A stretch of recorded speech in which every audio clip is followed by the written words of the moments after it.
From the heartland of America and the gateway to the West, good morning, good evening, wherever you may be across the nation, around the world.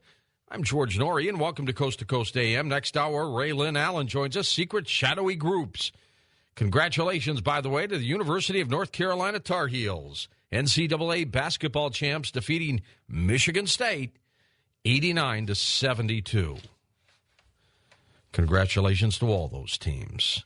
Rescue workers using bare hands and buckets searched frantically for students believed buried in a wrecked dormitory after Italy's deadliest quake in nearly 3 decades struck some 60 miles near Rome before dawn on Monday, killing more than 150 people. That number will go up, injuring 1,500 others and leaving tens of thousands homeless. The 6.3 magnitude earthquake buckled both ancient and modern buildings. And listen to this story. An Italian scientist there predicted a major earthquake weeks before the disaster struck, but was reported to authorities for spreading panic among the population. The first tremors in the region were felt in mid-January and continued at regular intervals, creating mounting alarm in that city near Rome. Vans with loudspeakers had driven around the town a month ago, telling locals to evacuate their houses after the seismologist predicted a large quake was on the way, prompting the mayor's anger. The seismologist, who based his forecast on concentrations of radon gas around seismically active areas, was reported to police for spreading alarm and was forced to remove his findings from the internet. Somewhat similar with geologist Jim Birkeland, who was suspended from a California government geology job when he made a prediction that a major quake would occur during the 1989 World Series in the Oakland Bay area. It hit, and the government told him not to make any more predictions, so he quit. Jim Birkeland on the line with us now. Jim, this Italian seismologist and you, very similar, my friend. Kindred spirits, I believe. And another one is my biographer, Cal Orey, who wrote the book, The Man Who Predicts Earthquakes, Jim Birkeland, maverick geologist. Well, in January, she said she really wanted to go to Italy to check more on olives and olive oil because she's written a book about olive oil, magic, the cures of using wonderful healthful benefits of olive oil. Anyway, she said she was very reluctant to actually go this year, though, because she was afraid of a large earthquake there that would happen by the end of March while she was 5 days off. Did this fall within your window, Jim Birkeland? No. It's getting close to the full moon, but it's still 2 days away. Now, this seismologist from Italy who talked about the radon gas concentrations, have you looked at that, too? Oh, yes. It is one of the really strong indicators, and there was a Japanese seismologist at the USGS said back in the 70s and 80s. We worked together on a few things, and he was hitting the earthquakes that I was hitting by tides and animals, and he was using radon gas. And he was discouraged. He eventually had to give up on it. He was installing photographic film under little domes set up in various places around the Bay Area near faults. And the ground would get under strain, and the little cracks had opened up, and the radon gas had been accumulating for a long time by decay of uranium minerals. And then when the cracks opened up, it got into the groundwater and came to the surface, and it would discolor the photographic plates. So it was quite active, and it was a very useful tool. There are about 12 good clues that people can use, and we need a clearinghouse for such information. It's terrible that they did with this scientist, and I don't know if they're going to apologize to him now or start paying more attention. Jim. They should. What's the new on the ScissorGjob.com website? Yes. Well, I'm switched over now to the new moon, which is the last week in the next few months, and it's going to build up till June and July when we reach a peak. So that's what the seismic window will be, and my newsletter is available for people that would like to get a sample. Send me a couple of bucks and send it to P.O. Box 1926, Glen Ellen, California, 95442. And I'm Jim Birkeland. Be happy to send you a recent copy. Now, in February, I said there'd be a quake in the Mediterranean countries during February window. Well, I was wrong, except there was only a 4.6. I said it'd be a 5 or better. Well, let me tell you, Jim, you, as far as I'm concerned, you hit it right on the head. And, those of you who live in earthquake-prone areas, well worth going to Jim's website every once in a while as well. Now, take heed. Federal and state officials are cracking down on mortgage modification scams, accusing criminal actors of preying on desperate borrowers caught up in the nation's housing crisis. Government officials said that the scammers are seeking to take advantage of you in danger of default by charging you upfront fees up to $1,000 to $3,000 for help with loan modifications that rarely, if ever, pay off. The frauds often involve companies with official-sounding names designed to make you think that they are using the Obama administration's efforts to help modify or refinance 7 to 9 million mortgages. New York's Attorney General has filed civil fraud charges against a hedge fund manager who funneled $2.4 billion to Wall Street swindler Bernie Madoff without telling clients where their money was going. The complaint accuses J. Ezra Merkin, the former chairman of GMAC Financial Services, of concealing his links to Madoff and lying to investors about what he was doing with their money, telling most that he was personally investing their cash in things like distressed debt. As we reported last night, actress Farrah Fawcett is being treated for cancer that has now spread to her liver and has been hospitalized for a complication from a routine treatment. Fawcett's producer and her doctor said that she is in a Los Angeles hospital recovering from complications from a medical procedure in Germany and is not on death's door, as the producer put it. In the United Kingdom, human beings may be forced to be microchipped like pet dogs. A shocking official report into the rise of the Big Brother state has warned the microchips, which are implanted under the skin, allow the wearer's movements to be tracked and store personal information about them. They could also be used by companies who want to keep tabs on an employee's movements or by governments who want a foolproof way of identifying their citizens and storing information about them. But the City Council of San Marcos, Texas, unanimously voted to rescind a mandatory pet microchipping ordinance that would have required all pets within the city to receive an injected implant. The chipping ordinance was originally adopted last December, was slated to take effect on April 1st. The measure had sparked months of heated opposition and repeated demonstrations by local residents, including a protest and a candlelight vigil at the March 3rd City Council meeting that drew a crowd of over 300 people. Dr. Catherine Albrecht is a privacy expert and a regular here on Coast to Coast. Catherine, I would say that this is a victory for you and others. Well, would you say? It's about time we got a victory on this front, George. And I will say that in the arena of microchip implants, this is just the latest victory. The victory, of course, being that the city of San Marcos, that's a town about 30 miles south of Austin, Texas, where a lot of people were extremely concerned that their city council had said, hey, everybody within city limits, you've got to chip your dog, your cat, your rabbit, your ferret, your guinea pig, whatever it is. If it's a pet within city limits, you must have a microchip implanted into it.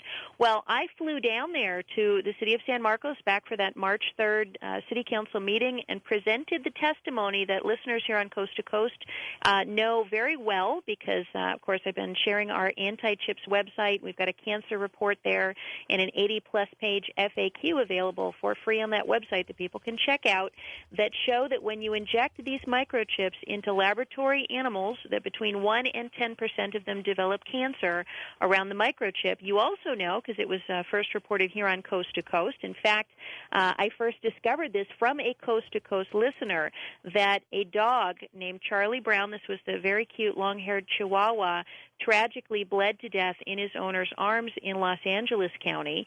And I first discovered that because I was a guest right here on the program. And right after the program, the owner of the dog actually contacted me and said just a few days before that his dog had bled to death. So we got the word out about that. And when we shared this information with the city council there in San Marcos, they unanimously, this is all 7 city council members plus their mayor, unanimously took back their decision to require these microchip implants. They said, in light of the evidence and in light of the citizen opposition, we're going to make it a voluntary decision, totally up to residents whether they choose to do it or not, and obviously a lot of them are choosing not to do it. Well, we need more victories like this, Catherine. Give me a couple websites. Hey, well, our website, of course, antichips.com is where you can go and find these reports. I'm urging people to print them out and share them with your veterinarian, with your local animal shelter, with anybody who will listen on the issue of these microchips. We know that Schering Plough, which is the parent company of Home Again, they know about these cancer studies. They've even admitted to them on the phone to several people that they know of many dogs developing cancer from these chips, but they're keeping the information from the public. Well, no surprise, because that would cut into their sales. So the information at antichips.com, and then, of course, I've got a daily radio program, which people can access at CatherineAlbrecht.com. They can download the MP3 files and listen to all that we do there. Very good. Thank you, Catherine. That's Catherine Albrecht. The skeleton of a German retiree who tied himself to the top of a tree and shot himself to death nearly 30 years ago has been found by a hiker. German police in the southern town of Landshut said that the 69-year-old man disappeared in 1980 and had been classified as missing. An 18-year-old hiker discovered a bone in the forest last week and brought it to police. They searched the area and spotted the skeleton hanging about 33 feet up near the top of the spruce tree. Medieval knights hid the Holy Shroud of Turin for more than 100 years after the Crusades, according to the Vatican, in an announcement that appeared to solve the mystery of the relic's missing years. The Knights Templar, an order which was suppressed and disbanded for alleged heresy, took care of the linen cloth, which bears the image of a man with a beard, long hair, and wounds of crucifixion that some say could be Jesus. In a new image from NASA's Chandra's X-ray Observatory, which you can see up there on the feature story at coasttocoastam.com, high-energy X-rays emanating from the nebula around PSR B 1509-58 have been colored blue to reveal a structure resembling a hand reaching for some external red cosmic light. All you have to do is go take a look at this picture. You talk about the hand of God. Oh, my gosh, look at that picture that's been taken up there in the universe. And scientists have shown scratching helps relieve an itch as it blocks activity in some spinal cord nerve cells that transmit the sensation to the brain. However, the effect only seems to occur during itchiness itself. Scratching at other times makes no difference. There's a little science for you. And a Chinese man can finally sit in comfort after doctors removed a broken syringe needle, which had been stuck in his bottom for 31 years. I kid you not. The 55-year-old man said the needle was left there by an amateurist doctor in 1978. I got a cold, and I went to the doctor in my hometown village, he said, but the needle broke off, and it pierced my bottom. It's been there for 31 years. It's now been removed. In a moment, he's back. Psychic Dr. Louis Turi joins us with a glimpse of the future and a little bit of the past on Coast to Coast AM. Dr. Louis Turi, author, astrologer, lecturer, who has been influenced by Nostradamus' method of divine astrology, spent many years reviving the seer's rare methods. Louis is also a clinical hypnotherapist, lectures on the creative forces of the subconscious, and many people have come to rely on his personal and universal guidance and predictions. And here he is on Coast to Coast. Louis, how are you? I am doing absolutely phenomenal, George. Thank you very much for inviting me again on the show. My pleasure. I have been looking at your predictions, Louis, in your newsletters, and I've got to tell you, once again, uncanny. Specifically, two major areas, and then we'll get into some of the future things, but police shootings and these bizarre child abductions that have been going on all around the country lately. In both of them, you've been talking about for many, many months before they really became widespread. Tell me a little bit about this. Well, just a few weeks ago, George, I saw a plutonic, very, very dangerous window coming up. And in my worldwide newsletter, I start to talk about it. And I was especially concerned with the police because this window was aiming for the police officers, not only children. And it started with John Travolta and Jet, his son's death. Sad story. When I mentioned on my website that the dragon Sterling Leo will affect famous people and their children, I knew it was going to be very difficult, but I never thought to actually see John Travolta undergoing through so much stress, losing his son. So that was the beginning, so to speak. And then since then, a few weeks ago now, we have had a tremendous amount of negative energy that took the lives of so many courageous police officers. And I have worked so hard. As a matter of fact, I have right now 2 police chiefs, local police chiefs that are listening to the show, and many, many other police from the LAPD police officers listening to the show tonight, George. This morning I was all over New York doing the same thing on another radio show. And what I want to emphasize is that, as I've told you so many times in our show, I do not predict anything at all. You know, the weather has a returning pattern. History repeats itself. The news repeats itself. And I have that incredible, accurate window timing. As a matter of fact, I did send you a copy of what was written a year ago in Moon Power in reference to the Italy earthquake. You read that, I'm sure you did. And again, with all the respect I have for all the people that talks about earthquakes and predict earthquake, even that scientist in Italy that ran around with a speaker months ago. Yeah, nobody believed him, Louis. No, but that's the dilemma. That's the problem. I have had these dates printed in my book for about a year now, and it's there. It's all written down in great detail, and whomever has a copy of my book can, like you did, witness the values of my predictive work.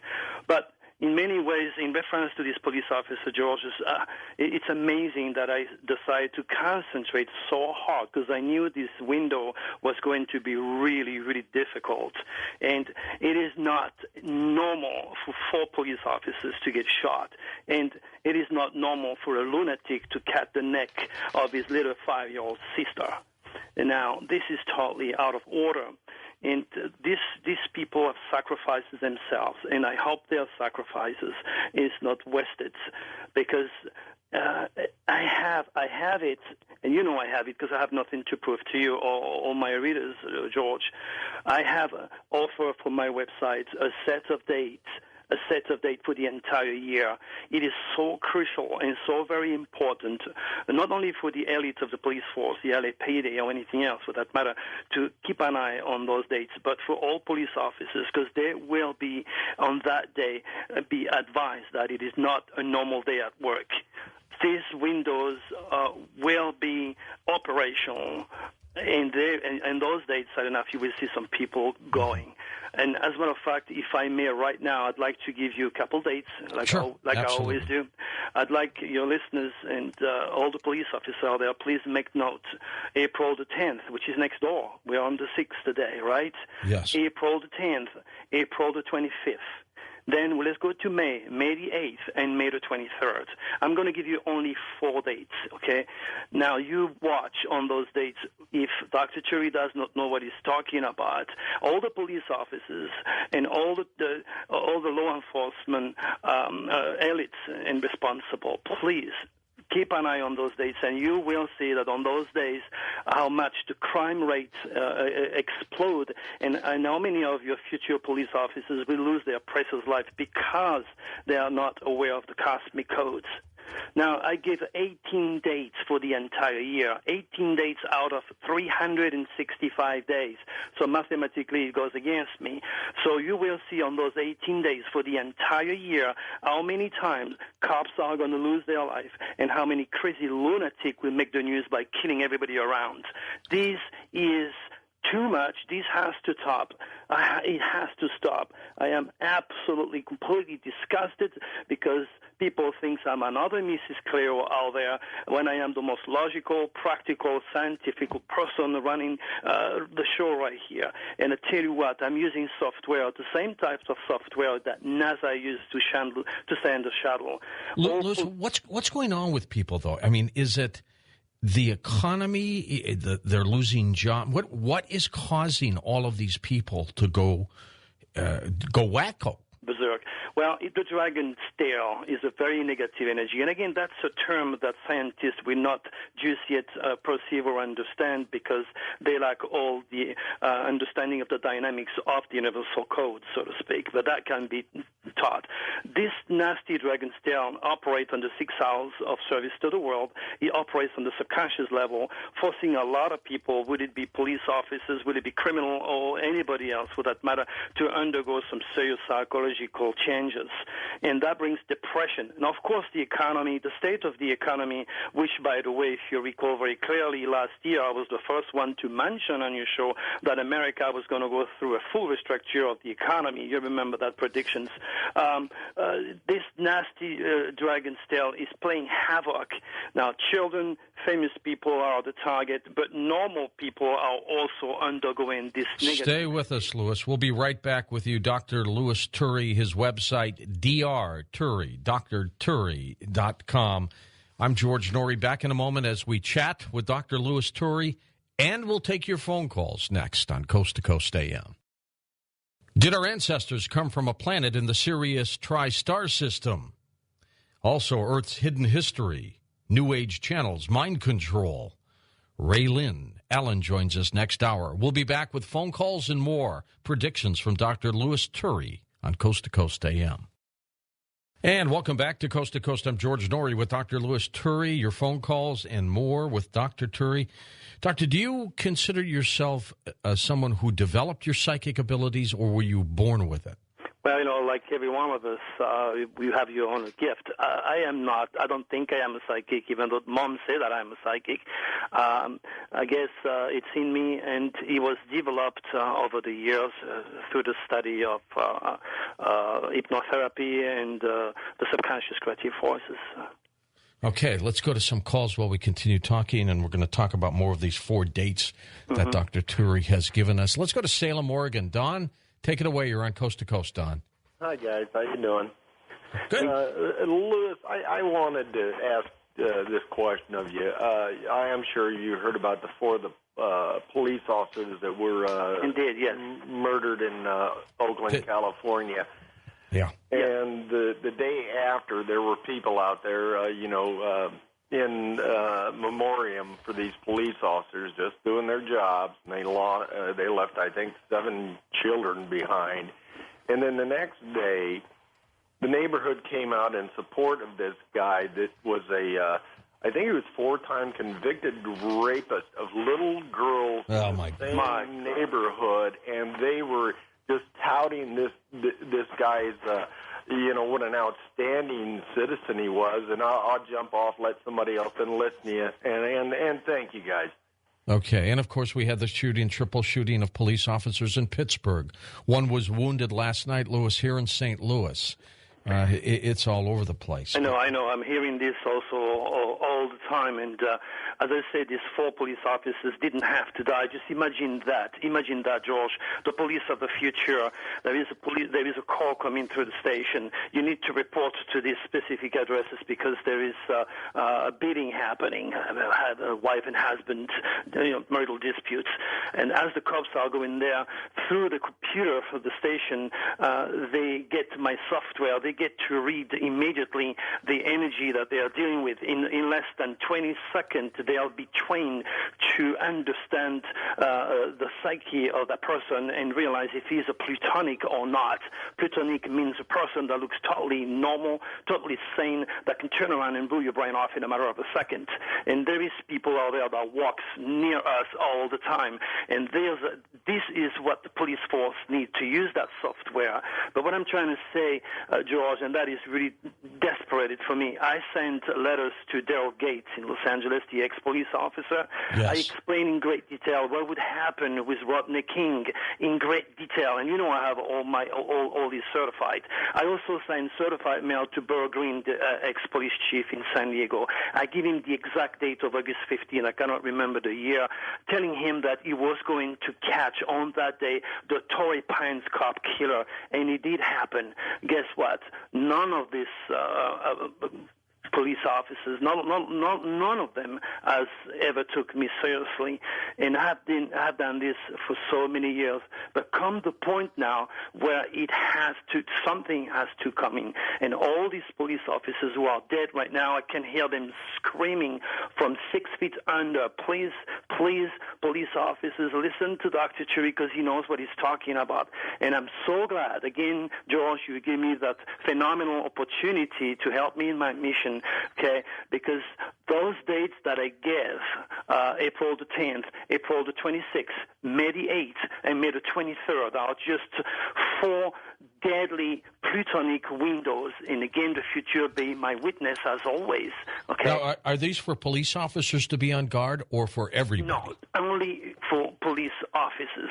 Okay. Again, on my website, I have a series of 18 dates that are displayed in between 365 days. Those 18 dates are the worst dates for any police officer on the job. And I can guarantee you, as much as the sun's going to rise tomorrow, and you know the way I work, George, that on each one of these dates, on these windows, a police officer will die, if not 2 or 3 at the same time.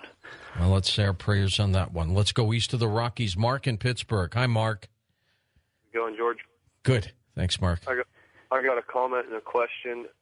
First, the comment. I think that could it be possible that the aggression that we're seeing towards the police could be misplaced aggression for the authorities that are causing all this crisis in our economy? And my question would be for the doctor, is there a cycle that he's aware of which could include an escalation in global war? And I'll hang up and listen. All right, let's do the cycle question first, Louis. Well, indeed, yes. You have to use common sense. The state of the economy is definitely putting a lot of stress on many people. Not to forget that there is a lot of drugs going on out there, and people are desperate to get the cash and do anything, and that will make crime going right to the top. The cycle is obvious. The cycle is there, and the dates are well documented on my website for anybody, including Mark, including yourself, because these dates do not affect just the police. On that day, whatever you say, whatever you do, wherever you go, you have that energy, that deadly energy that will not hesitate to take you away. Now, the reason why I take the police as an example is because anything that happened to the police will always make it to CNN or to your local station. But these windows, even though that they are universal, are going to touch every single person walking the planet, because we are all under the jurisdictions of the cosmic code. Now, because people do not possess cosmic consciousness in the name of ignorance, religious convictions, or fear of the ridicule, doesn't take the fact that many people are going to go, and being ahead of time will allow anybody, especially the cops out there, to be prepared and apply the will on those days, because it will not be a normal day's work. Louis, how often do you use hypnosis with your work? Well, there is some people that comes with addiction. Will it be smoking? Will it be drugs? Or just fears? And those people are already undergoing the honorary structure through the subconscious with the tail of the dragon cruising there. They are very vulnerable. So I use hypnosis for these things. I also use it for myself. I'm able to auto-hypnotize myself in or out of my own bad habit. I used to smoke 2-pack a day, George. And oh, my gosh. I stopped about 15 years ago by using this technique. And you also use this for removal of spells and curses and hexes? Oh, indeed, yes. You know, it's all about energy. If somebody dies in a house, would it be, especially if it's a murder, and you don't know better, you go and move back into this house, the energy is just spitting from the walls. And this is why I always suggest people to check my website and to perform a Kabbalistic candle ritual that removes this energy. A lot of people just wash their bodies, and like normal clean people, but they don't wash the house walls. I mean, go to a church or go to a jail, you're going to see the energy just literally pouring out of the walls. So people just build houses on top of graves, and everything talk is all about energy. Let's go to Greg driving around in Utah, west of the Rockies. Greg, you're up. Hey, thank you. Sure. Nice talking to you guys. I was wondering about, well, you just brought up something interesting, spells and stuff like that. I have an ex-wife that's very much involved in all those spells, and I'm going, why am I having so much bad luck? And I'm trying to not believe in any of this. I believe that there's a higher power than anybody that can do spells, you know. But my biggest question is, I got a land dispute, and I was wondering, what do we see in that? Well, again, when it comes to do a personal reading, it's very difficult on the air because there is no easy answer for anyone's financial situation or for a health problem. That needs some study that I can provide. But as far as you feeling unlucky, as I always say in George's show many, many times, the future is nothing else than a reincarnation of the thoughts. So if you constantly subject your subconscious to negative energy, you're getting an option to feed evil, and evil can only survive with fears, insecurity, guilt, and any form of negative thought. So the choice is yours to aim positively so you can manipulate the atomic structure of your environment and bring about your wishes. It's as simple as that. Louis, as we look, well, I don't want to look really too far beyond May, but what kind of a year are we going to have overall in this country? Well, first of all, as I said on your show last year, I foreseen the entire restructure of the United States that is so very painful for everybody. This negative energy will be removed by August 2009. Then the tail of the dragon will be moving in the sign of Cancer. And again, July 4, 1776, which is the America's birthday, United States birthday, America will be forced, and it's already going through that process of a total infra restructure. So hotels and restaurants and the real estate, you can see all this is already going through that process of restructure. The head of the dragon would be moving in August 2009 for about 1.5 to 2 years into the sign of Capricorn. Capricorn rules the government. Capricorn rules large structures. Capricorn rules politics, large corporation. And you can see already that those who have bankrupted this country have been the first one to be helped, giving more power, more strength to the government itself. So we are moving again towards a strengthening of the government structure itself. And I have to mention to a lot of people that even though that we are all going to hell because of these manipulators, this is the only way that God, so to speak, will be able to bring karma to those people, because we, the people, have to suffer first. But at the same time, out of this negative energy in your situation, you may lose your job. You may realize that you're having a lot of problem.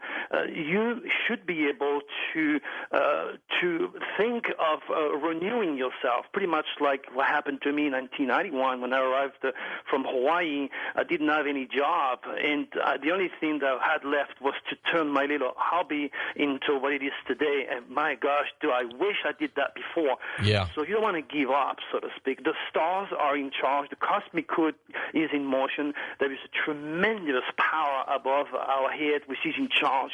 And as I said, we are not doomed. We are not going to go straight to hell. God did not put us on earth to die of a terrible death. I do not endorse, support any apocalyptic end of the world religious junk. You know my feelings about that, George.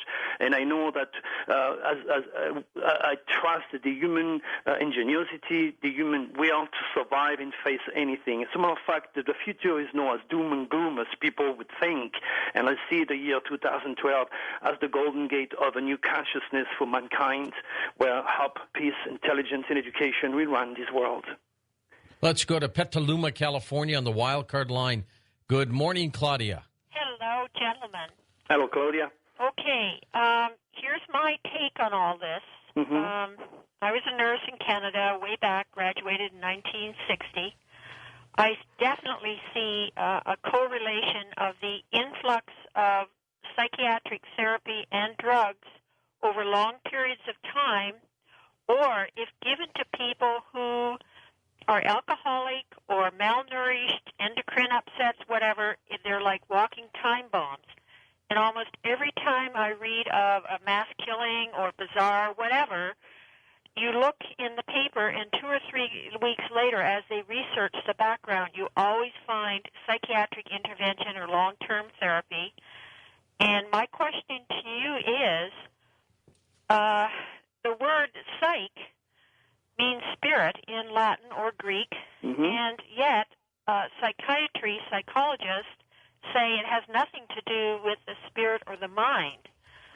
And are we dealing with people who are Manchurian candidates created by the psychiatric field, or is this some bizarre influx out of the blue? No. We all inherited, as we enter this dense physical world, a UCI.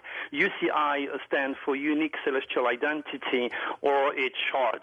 The stars are much more than dead rock hanging above your head, and they interact with your psyche.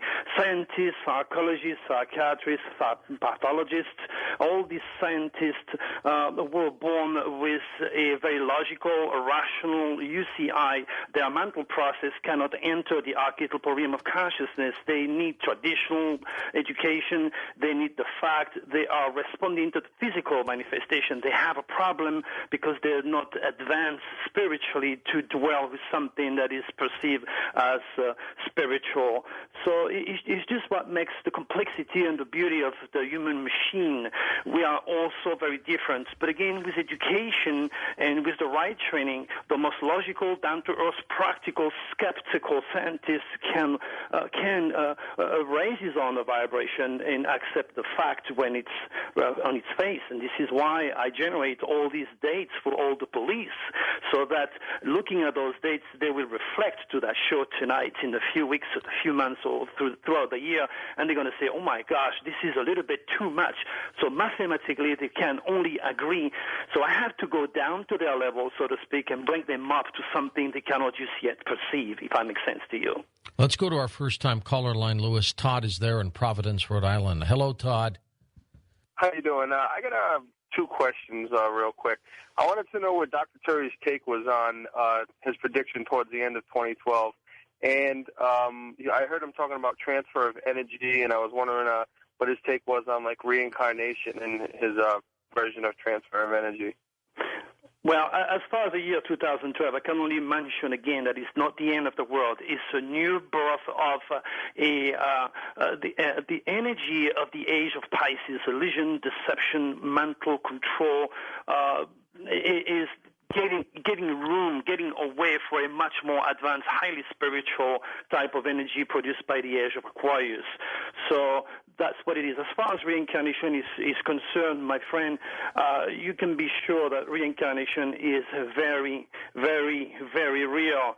And as a matter of fact, there is you can see the manifesto taking place right in front of your eyes with absolutely anything that is from nowhere, nothing turn out to be or to become something, including anything that you're looking at now, or yourself for that matter. Reincarnation is a process that is infinite, but you reincarnate from one level to the other level. You are going to spend your entire life studying, reacting, in what you're going to take with you once you go is the amount of information. You're going to bring this to God, to yourself, to the high divine energy, so to speak, and you're going to be able to objectively look at your progress and choose in time and space any world, and there's billions of them for you to reincarnate, because there is no beginning, there is no end, there is only now. There is no time and space. Lewis, you mentioned the dragon quite a bit. Tell me what you mean by that. My gosh, trying to explain the dragon to a scientist is like to try to teach algebra to a monkey.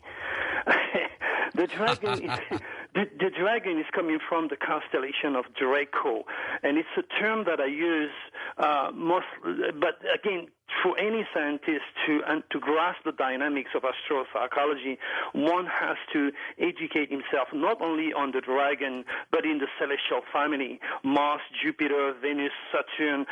They are a little bit more than dead rock hanging above our head. Again, scientists and astronomers can only perceive the physical values, the physical matter, and lack that perception that is packing the human spirit into such a dense physical energy that suffocate the spirit into the physical world. But there is people that are naturally blessed, that have an option to pass that physical limitation and perceive the divine. And Einstein was one of those. In my case, I am, as far as predictive astrology is concerned. But do I make sense to you, George? You sure do. Always do, Louis, my friend. Louis, keep in touch with me, all right? You bet. Thank you very much for inviting me again, George. And real fast, I have asked you today the permission to do the Fate and the Stars of George Noory, and that's going to be distributed worldwide through my newsletter. And okay, thank you. Very good. Let's keep our fingers crossed on that. The Prophecies of Dr. Louis Turi, drturi.com. I'm George Noory. Back in a moment. Raylan Allen joins us as we talk about the shadowy government. Well, tonight on Coast to Coast AM, you're going to hear for the very first time Raylan Allen, the Obregon Chronicles. This is a story that she believes is so unbelievable that even she, the one who wrote it and lived it, has trouble believing it actually happened. In a moment, we will discuss the Obregon Chronicles on Coast to Coast AM. Raylan Allen, researcher, writer, teacher of esoteric mysteries, who has a family background which includes covert government ties. We'll talk about that. Her first husband was a nuclear physicist who created the electronic warfare program for the United States Navy. Raylan has been part of a Navy research project on stress, but had no idea that the U.S. government considers the families of military and government personnel as government property, she says, to be used in their experiments as unwitting pawns in spy games. Here is Raylan. Ray, how are you? Welcome to Coast. Hey, George. Nice to talk to you. I have heard about you for years. Well, I have to ask you. You were from St. Louis, right? Yes. Didn't you interview my husband when he was in jail there? I do believe I did a long time ago. I thought you did. But of course, that would have been before I had any idea who I had married. And he has passed on. No, yes, right? He died in 2005. All right. Well, I'm sorry to hear that. This is very. Some of the things you're going to hear tonight from Ray, as we'll just call her Ray, absolutely riveting, scary, frightening, and in some cases, Ray, almost unbelievable. Would you agree? Even I don't believe it sometimes. I'm serious. Even I question, and I'm questioning all the time. Yes, what I'm going to be telling people has happened to me is going to be so difficult for people to believe that I want them to know that even I have difficulty believing it, and I'm the one that lived it. And not only did I live it, I have spent the last 10 years after, Gunther and I separated in 1996, not by the wishes of either of us, but, the government separated us. And for the last, since 1996, I have been doing as much investigation as I could to literally prove to myself that I wasn't crazy. And finally, I have come to terms with it. But if you'd talked to me back in 1996, I probably wouldn't even have shared any of this with you. And this journey for you to get these answers has taken you into areas that I bet you never thought you would go. Well, how many people ever thought they'd go to Mars or go meet the king of the earth, the king of the world, or, begin asking people, have you ever heard anybody talk about a war going on up in space where our pilots are actually out there fighting aliens? No. It's sort of like I would whisper these things, across the table in restaurants with people. And, finally I realized that I'm not the only one who has had these experiences. Have you talked to Ed Grimsley, or do you know Ed at all? Yes, I just talked to him. He's the one that introduced me to one of those space pilots' wives. I can't think of her name right now, but she told me the story about her husband, and her husband's story parallels part of my husband's story. And so it's like, one by one, people are coming out of the woodwork to corroborate these things that, literally I have witnessed with my own eyes or have been there. Ray, for everyone to understand where we're going with all this tonight, because your work is about everything. I mean, this is about everything. Time travel, aliens, government scandals, strange things in space. I mean, just about everything. But let's go back, for you at least, to the beginning. Childhood, normal? What do you think? Oh, I had a perfectly normal childhood, except when I was 11 years old, well, first of all, let me just say that I 4 children, 2 parents, and 2 grandparents in the house. It was the Waltons. Literally, it was the Waltons. Times 2. Yes, and then my sister got married, and she and her husband moved in with their 2 kids. And so we had 4 generations in the same house, and it was just wonderful, wonderful childhood. But then something very strange happened to me, and it all happened at the same time. I had my appendix. I was 11 years old. I had my appendix out, and this will make sense. This will make sense as I go Sure. on in the story. But I had my appendix out, and when they brought me home, I suddenly found myself in our orchard, and you literally had to go down a steep cliff to get in the orchard. And I'm going, oh my God, if my mother finds me here, she's going to kill me. I'm not even supposed to be out of the house. And for some reason, I looked down at my stomach, and there next to the bandages on my appendix scar was a new scar. So I took myself back to the house, got myself out of my muddy pajamas that I was in, put new clothes on, and when my mother changed the dressing, I said, Mom, where did that other scar come from? And she said, oh, my God, did the doctor cut you in the wrong place? She was just furious. So she goes into the doctor, shows him the scar, and said, how dare you? What did you do? She's just screaming at the doctor. And he said, look, you can tell by that scar that it's an old scar. And she says she's never had that scar before. She hasn't had that scar, since you did this. So it was all over. We never said anything more about the scar, but I had it the rest of my life, a little hairline scar. Okay, that same year, my father took me to meet a friend of his, a friend of the family, of his family, Walt Disney. So he and I were at Disneyland, and Walt Disney came to the restaurant to meet me. So there I am, meeting Walt Disney, and of course I'm so shy and horribly ugly at the time that, You know what I always say, Ray? There is no ugly. It's just different. Just different. Different, yes. And then it couldn't have been more than a month after he took me to meet Walt Disney that he took me to meet a friend of his in Winnemucca, Nevada. And we walk up to the door, and he says to his friend Carl, I'd like you to meet the princess. That's what he calls me, the princess. Uh-huh. And Carl called his son to come over and say, come, meet the princess. And this gawky-looking teenager comes running out and looks at me up and down and said, she's no princess. She's nothing but a freckled, frizzy-haired freak. And then he runs away on his bicycle. And I was so mortified that I hated the name Carl my entire life. I love it. So this will remind me when I get to the part of the story about Austria, when Gunther and I went to Austria.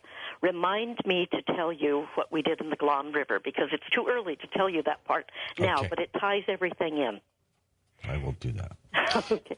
Okay, so the kid, Ray, grows up. Yes. Anything strange along the way beyond that? Yes. And it is something that is so strange that I have never talked about it before, George, to anybody. Can you believe this? Well, here we go. And here you're asking me a question. I had a fiancé who was killed in Vietnam. I was 19 at the time. And so I get on with my life, and I found a job and moved to Seattle, and I'm working in Seattle, and finally I got sick and tired of the job, and so I joined the Air Force. And I packed up my apartment and, shipped everything back to my mother in California and packed my car, and I was headed for Lackland Air Force Base in Texas. But before I left, there was a knock on my door, and I had recognized it was a man that I knew from Civil Air Patrol when I was in high school. I never was a member of Civil Air Patrol because I was a girl, and the girls' uniforms were so dorky that I refused to wear the uniforms. But I would go to the meetings. And I recognized this guy. He was my Civil Air Patrol leader, and he had a friend of his with him that I had known from, from the days back in high school. And he said, "We've been told that your fiancé is still alive and that he is living with the Montagnards, and he doesn't know who he is, and he won't come home with us. And so we felt if we took you over there, you'd be okay, that he'd recognize you and he would come home." So that was what I was told. It was a complete lie, but I believed it. So I said, "Hey, look, I've just joined the Air Force. I've got to be there, in 5 days. I'm leaving." And they said, "Oh, don't worry about that. Here's some official papers, and we have transferred you from the Air Force to another agency. This is called a lateral transfer." And I was transferred from the Air Force to the State Department. And this was a legitimate transfer? From what I gather, it was a legitimate transfer. Okay. So they took me to some facility, probably about an hour and a half away from Washington, D.C., where for 6 weeks I trained. By the way, unless I'm going crazy, I hear someone singing in the background. It's my doggie. Oh, okay. I thought maybe, Ray, I was losing it. Okay. No, it's my doggie. I don't allow him in here, but he's almost human. I know, he is almost human. I might want to interview him later, too. I mean, that's pretty good. Okay. Listen to him, isn't he? Oh, I guess I'd better open the door to stop him from doing that. Well, that's right. I knew I had great ears. I just knew it. You do. The reason I'd locked him outside is there was a cat. Well, let him in. Let him in, so he'll calm down. He's in, and but they were barking at the cat that was in the backyard. Well, anyway, I end up at some sort of an installation. There are literally like 3 people in the entire installation. It looks like an old closed military base of some sort. There was the cook, there was me, and there was my drill instructor. And basically all he did was run me for 6 weeks, running, a little bit of hand-to-hand combat, a little bit of, gun training. But I didn't need a lot. Were they training you for a purpose? What they told me is that we were going over with a team of men, and they wanted to be sure that I did not slow They them wanted down. you to carry your own. That's exactly right, and they had to be sure that I would be able to keep up with them. And when I was a little girl, when I was younger, I was very athletic. I could beat almost every boy in our high school in track. So they really didn't have to do a lot to get me up to speed. But then afterwards, they sent me over to, etiquette training, where I was taught, what glass to use, what spoon to use, what fork to use, because I was going to be going in under the cover of a secretary of the State Department, and I would be at the embassy. And so one of the guys that was going over with me also had this cover as a State Department person, and supposedly, according to whatever, the 2 of us transferred from Germany back to Washington, D.C., and then, we hadn't been there a week when we went on this trip to Southeast Asia. And it was a pretty awful trip, and I don't think I really want to go into all of it, but I was in a helicopter crash and oh my God, went catatonic afterwards. And the next thing I really remember is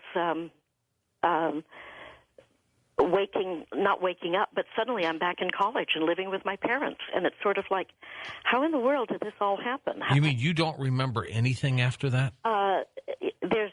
Well, let's just say that there's a huge period that I do remember, but I don't want to tell it because it is so horrible. I may start crying. Okay. Did you ever meet the fiancé?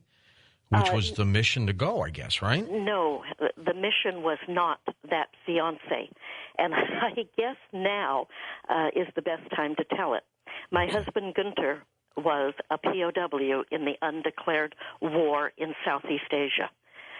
That was the fiancé that I was going over to rescue. Right. He was a CIA pilot, I'm told. He was that. He was sent in on a mission to Laos to rescue the POWs that were over there. His team were all dressed in Russian uniforms. He was the only one that spoke Russian. He spoke fluent Russian from the time he was a child.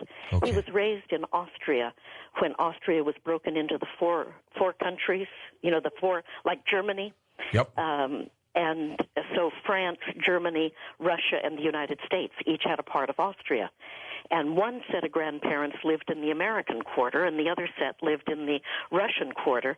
And so he learned to speak English and Russian at the same time he was, when he was growing up. And so he spoke fluent Russian. Well, anyway, he was who we were rescuing. Now, I have no memory of ever meeting him on that trip, but it was confirmed to me that was the fiancé. Now, if you remember, I told you a little bit about going over to Winnemucca, Nevada to meet my father's friend Carl. Well, the teenager that called me a freckled, frizzy-haired freak was the man that I married when I was 40 years old. No. Yes. Talk about synchronicity. Well, I hope he apologized for that. Yes, he did. Yes, he did.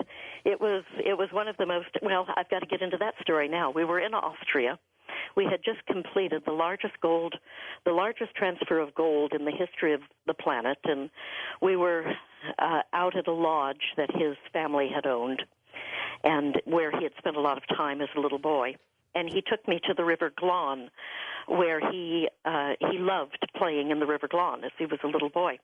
He said that the River Glon goes up into the Untersberg, and in the Untersberg are massive amounts of laboratories and, technology that is 200 to 2,000 years ahead of us are in all of the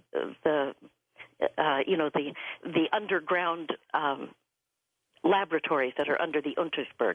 Right. And if people don't know what the Untersberg is, just remember the Sound of Music where Julie Andrews is singing, the world is alive, and that mountain that they focus on, that's the Untersberg. And so we were playing in the River Glon, which flows into the Untersberg, and he said to me, "Do you remember that day your dad brought you over to Nevada to meet me?"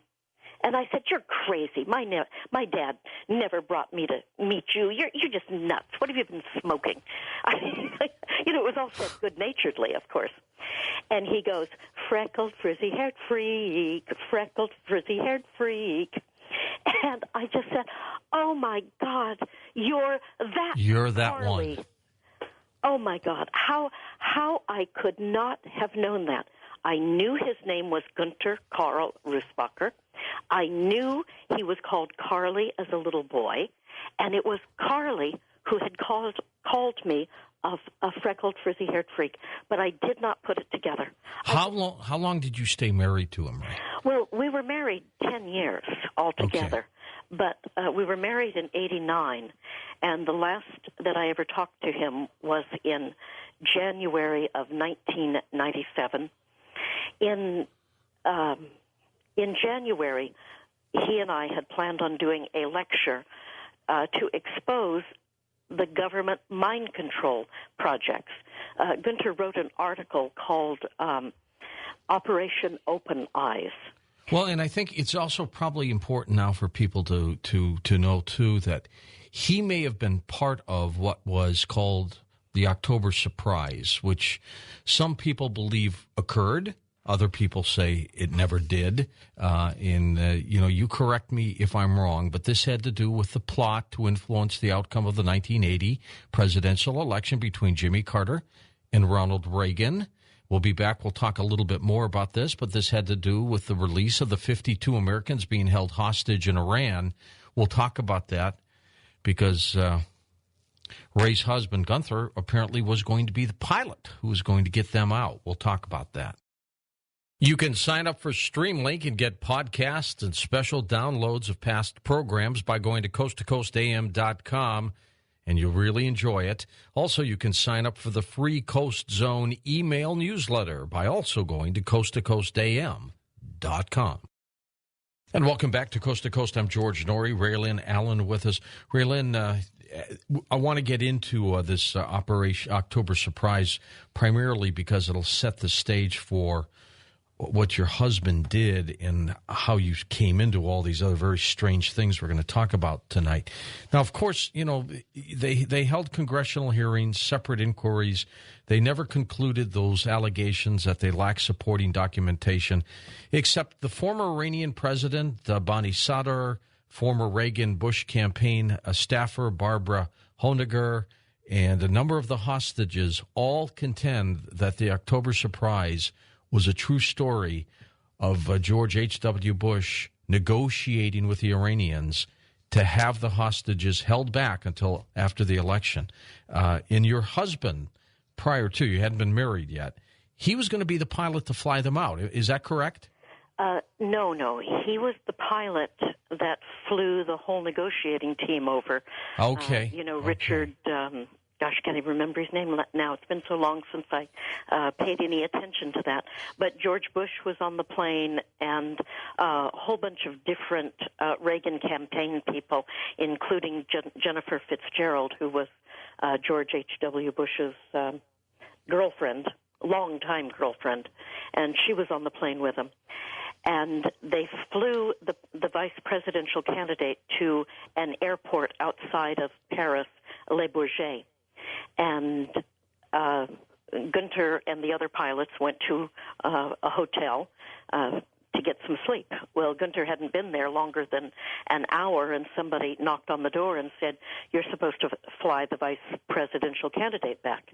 Now, this was not, Gunther and George H.W. Bush were friends. Gunther was 17 years old when he was thrown into the CIA. And, Bush was probably like, Bush had been CIA from the very moment he got back from World War II. Yeah. But he hadn't gone through a lot of the training schools. And so Gunther's 17, Bush is maybe 37. I don't know the age difference, but I think it's about 20 years. And they went through these schools together as partners. And so they became friends, from the time Gunther was 17, and he was probably 40 at the time. Gee, well, he must have been a grown 17-year-old. Oh, yes, he was. He was very mature. He was pulled out of. Well, remember, he spoke all of these different languages. He spoke German, Russian, English, Italian, French, and you name it, he could learn it. When I met him, he spoke about 15 languages fluently, and was good and not as fluent, but could literally get along in a bunch of others. Yeah. And so he was drafted when he was 17 years old into the Army and then given what is called a lateral transfer to the CIA, and they very quickly put him through anti-terrorist school so he could go back to Europe and infiltrate the Brigate Rosso. And so he was one of the guys on the train in Italy that blew up during the 60s, if you remember those days when there were terrorists worldwide, and they weren't Muslims. They were radical revolutionary terrorists. Yes, all over the place at that time. All over the place. We had them here, Bernardine Dorn and Bill Ayers. We had them here in the United States. We had them all over. Okay, so, he flies the group there, so he contends this really happened. Well, but it got buried somewhere. He flew George Bush back from Paris in an SR-71. And, of course, everybody says, oh, he can't fly an SR-71. Well, an SR-71 pilot debriefed him to see if he could fly an SR-71, and yes, the conclusions were he knows what he's talking about. Right. But more than that, after he and I were at this secret meeting in 1990 on Offutt Air Force Base, again with George H.W. Bush, and the director of Central Intelligence, William Webster, and William Scowcroft was there. He was the NSA advisor at that time. And Gunter was there because he had to fly a mission to Moscow. He had to carry a treaty to Gorbachev for Gorbachev to sign. Now, this is in July. He flew that mission July 26th. Now, if you remember the Persian Gulf War, July 25th was when April Glaspie said to Saddam Hussein, oh, we don't care if you invade Kuwait, just go ahead and invade Kuwait. Well, the day afterwards, there are 4 SR-71s on the way to Moscow, and I was there at the Reno airport when those planes came in. 3 of them, get this, George, you know what SR-71s look like. Yep. They're black. They're titanium. Yep. Okay, well, 3 of those SR-71s were not black. They were desert camouflage. Desert camouflage. And when Gunter finally got back, I said, why were those jets desert camouflage? He said, oh, those are the ones that we keep over in Saudi Arabia below the desert. And so when we need them, we have them up ready to fly, and we don't want the satellites to see them taking off. Okay. It was just amazing. Of course, when they came back, they were all black because the paint had been, burned off. Yeah, yeah. So, yes, Gunter could fly SR-71s. I saw him fly an SR-71. So did my mother and my niece. And so, we have family proof that he was an SR-71 pilot. And he flew George H.W. Bush back from Paris in an hour and 45 minutes. Now, and the importance of the fact that he was there sets the stage for a lot that you wrote in this book, The Obregon Chronicles, right? Well, I don't know. Because didn't a lot of information come from him, from Gunther? Well, not about the Obregon Chronicles, no, because the Obregon Chronicles, when I wrote the Obregon Chronicles, I genuinely thought I was a New Age channel. It wasn't until after I had married Gunter and found out about something called voice-to-skull technology. And I'm sure that you've probably had someone on that has talked about Project Bluebeam. We have. Okay. The voice-to-skull technology is the same technology that would be used in Project Bluebeam. It's where a voice is transmitted and the person hears it in their head as though God is talking to them. Yes, they think they're going crazy. And the very first time it happened to me, I had just graduated. I had a degree in psychology, and I'm hearing voices, and so I committed myself. Well, no, I didn't commit myself. I asked a friend if she could recommend a psychiatrist because I told her we were having marriage problems. That was my lie. Well, anyway, this woman was also married, her husband, to someone at the Naval Postgraduate School, and so she gave me the number, literally, of the psychiatrists that the people at the Naval Postgraduate School used. And so, kind of filter that through. In other words, I got a Navy psychiatrist. See what I'm saying? Yes. So I went to the Navy psychiatrist, and I said, look, I'm hearing voices, and I think I'm sane, but I'm hearing voices. And so he worked with me for a while, maybe 4, 5, 6 times, doing a little bit of hypnosis on me, too, interestingly enough. And I went back into a past life where I was speaking German. But he wouldn't tell me about that life, which was very interesting. I wanted to know what I had said, and he wouldn't tell me. So anyway, he says, oh, you're not going crazy. You are just developing spiritually. Now ask yourself, everybody out there ask themselves, have any of you ever known a psychiatrist who has a woman who's hearing voices in her head, and the psychiatrist says, oh, you're just developing spiritually. Here, go to this spiritual group, and they'll help you. That doesn't happen. That doesn't happen. Well, I am so naive and I am so trusting that I go to this spiritual group, and there is a woman there who also is a channel, and she helps me become comfortable with it. And so I really genuinely believed that I was a channel. And some of the stuff that I was bringing through was just absolutely amazing. I mean, what were they telling you? Well, a lot of it was about what was going to happen right about now. I mean, one of the lessons that they wrote was on greed. And it was in the 80s, before we had even really entered the era of greed. And they were saying that don't ever judge a greedy person, because a greedy person is just on earth learning the lesson of generosity. And until you have lived every aspect of greed, you can never be truly generous at heart. And so those were the type of lessons. I mean, the Obregon Chronicles actually has a number of those lessons in. What the information that they were giving me, most of it up until the time I started channeling. They actually said taking dictation. Up until I started channeling the Obregon Chronicles, they actually were working with me almost in a psychological, almost like they were the psychiatrist and I was the client. And these are voices in my head, you know? And was this constant? Every morning I had to agree to meet with them every morning at 8:30. And I met with them every morning at 8:30. Sometimes I had to go up to 7:30 because I had to be at work. But every morning for 10 years I met with them at 8:30.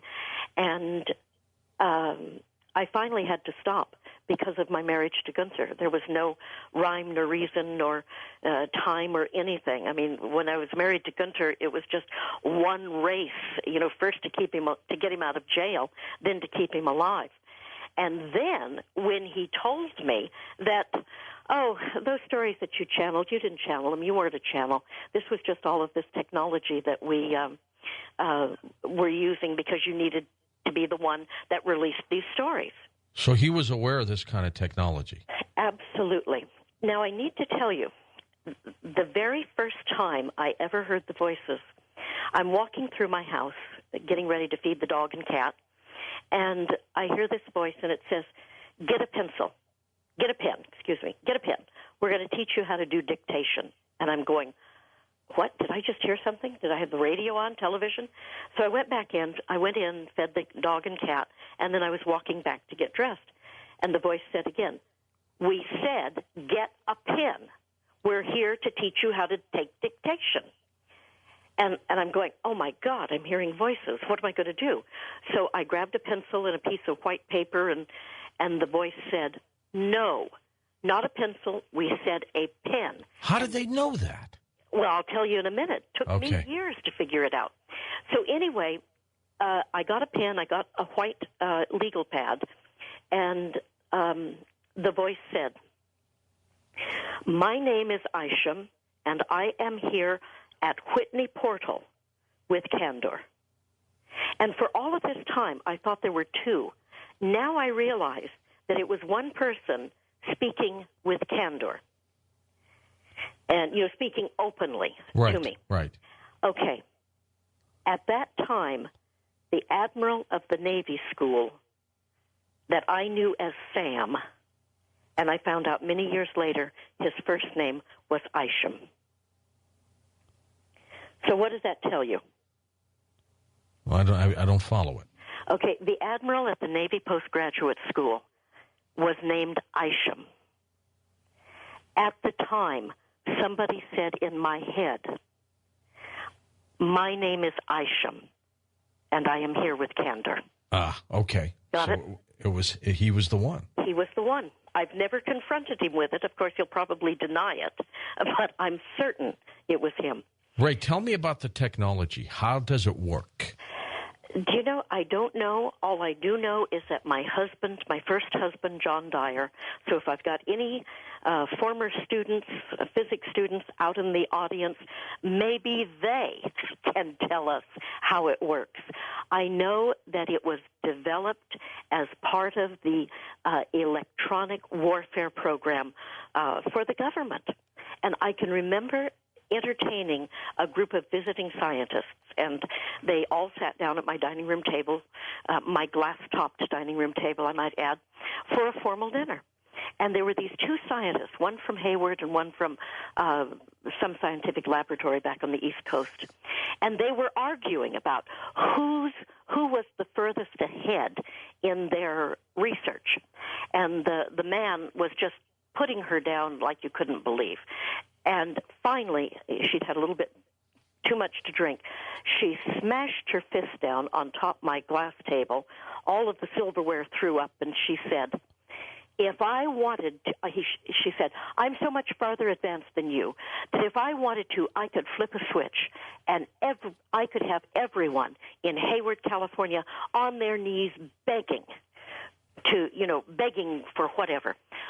Or I could have them in the streets laughing and jumping and dancing and having fun. Or I could have them crying and ready to kill themselves. Oh, my gosh. And she got all of that out in about a minute. And at that point, all of the men stood up, picked her up by the arms, took her out, and somebody drove her home. And there are the wives just sitting there staring at each other. And it's sort of like, did we really hear what we think we heard? And they wanted her out of there fast. They wanted her out before they heard, before we heard more. And then, they come back and they say, oh, she's just an alcoholic. Don't believe anything she says. She's just crazy. And that's what they say about people who talk out of school. At what point, Ray, did you start believing that all this was indeed true? Well, now, I married Gunter in 1989, and I was separated from him in 1996. Okay. And I guess I was beginning to believe that, that I had been used in experiments, probably about 1994 or 95. Was he in on it? I don't know, George. He says he wasn't. But his boss was his uncle. See what I'm saying? His boss was his uncle, his mother's half-brother. And this is a 4-star admiral in Navy intelligence, a man who in 1990, when we were on Offutt Air Force Base, he was the director of covert operations at that time. I knew him as William Johann, although I believe his name when he was CIA was William Rader. But I can't be sure of that because they had so many names. I knew them, all the men that I knew under 3 or 4 different names. Why were they doing this to you? What did they expect you to do for them? That's a good question, George. I don't really know. One of the things I know they wanted is they wanted the stories of Obregon. They wanted me to release those stories. I don't know why. And, of course, I didn't release them for the longest time. And I only released about 6 of them. There are more, but I was not able to. I have never been able to find the pieces of them. I've got them somewhere in my storage, but there are more. There's another Obregon book, ready to come sometime. Well, we'll talk about the aliens and the time travel and some of these other truly unbelievable stories in just a moment. Is the book out on the market now? Oh, yes. You can go to Amazon.com or you can go to ObregonChronicles.com. And there's a place to either order an autographed copy or you can just order it directly from Amazon. It's huge. How long did it take you to write? It probably took me about 6 months to finally put it together. Most of it was written. It was written over a 20-year period, and the stories from Obregon were already written. All I had to do was go through and make sure there weren't typos in them. But, of course, there's still lots of typos in it. We just didn't catch them all. But then the other stories, a lot of them were written by other people because I had to document who Gunter was. And so there's a lot of articles documenting who he was by Harry Martin of the Napa Sentinel. Harry was the first one that really debriefed Gunter and wrote the whole story of the October surprise. Yeah, Sarah McClendon, the late senior White House reporter, also was one of those reporters. We'll be back with more as we talk about aliens, time travel. Is it fact? Is it fiction? The Obregon Chronicles with Raylan Allen next. And our special guest tonight, Raylan Allen, The Obregon Chronicles. Up next, aliens and time travel, fact or fiction. And welcome back to Coast. I'm George Noory. Ray, let's talk a little bit about the alien connection of the book, The Obregon Chronicles. Tell me about this. Oh, I'd love to. I'd love to. It actually goes back to Gunter's family. Gunter's father was a Habsburg baron. His mother was an Esterhazy. And Gunter's father was actually part of the Canaris conspiracy, the one that, where they tried to kill Hitler. And, and then, after Stauffenberg's plan failed, the Canaris conspiracy was not the Stauffenberg conspiracy. It was something totally different. Well, Gunter's father had to flee, or he would have been hung by piano wire. And my cousin was Cordell Hull, who was the head of the State Department. And one of the State Department, undercover agents, there's a intelligence wing in the State Department that nobody knows about. It's called Consular Operations. And that was actually the Mission Impossible thing. Anyway, Gunter's father ends up under the wing of the State Department, and my cousin Cordell did not trust anybody in our government at the time, sort of like the current series of 24 right now, where we're totally infiltrated. And my cousin Cordell trusted my grandfather. He put my grandfather in charge of my father-in-law, and, of course, my father knew my father-in-law, and my family comes from Bavarian royalty, and it is my belief that Gunter and I were betrothed when I was a very little child to create a new Austro-Hungarian empire. Gunter's mother and father were married to unite Austria and Hungary, and Gunter and I were married to unite Austria, Hungary, and Bavaria in the beginnings of the new Austro-Hungarian empire. And that was the reason that we were married. And yes, my father was in on it because he's the one that took me over there to introduce me. He was the matchmaker. Well, something like that.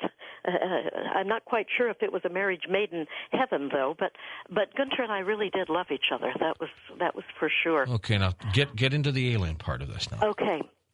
When I first started channeling or receiving dictation, these stories, it's about a planet that orbited a star called Obregon.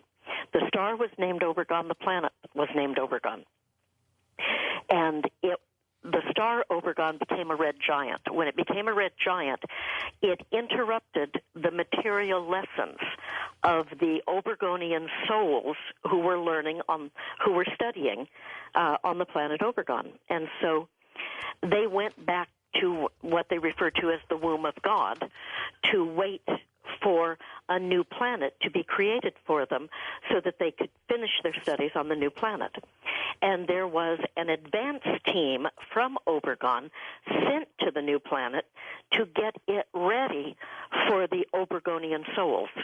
And the stories that are in Obregon are about the advance team that came to Obregon.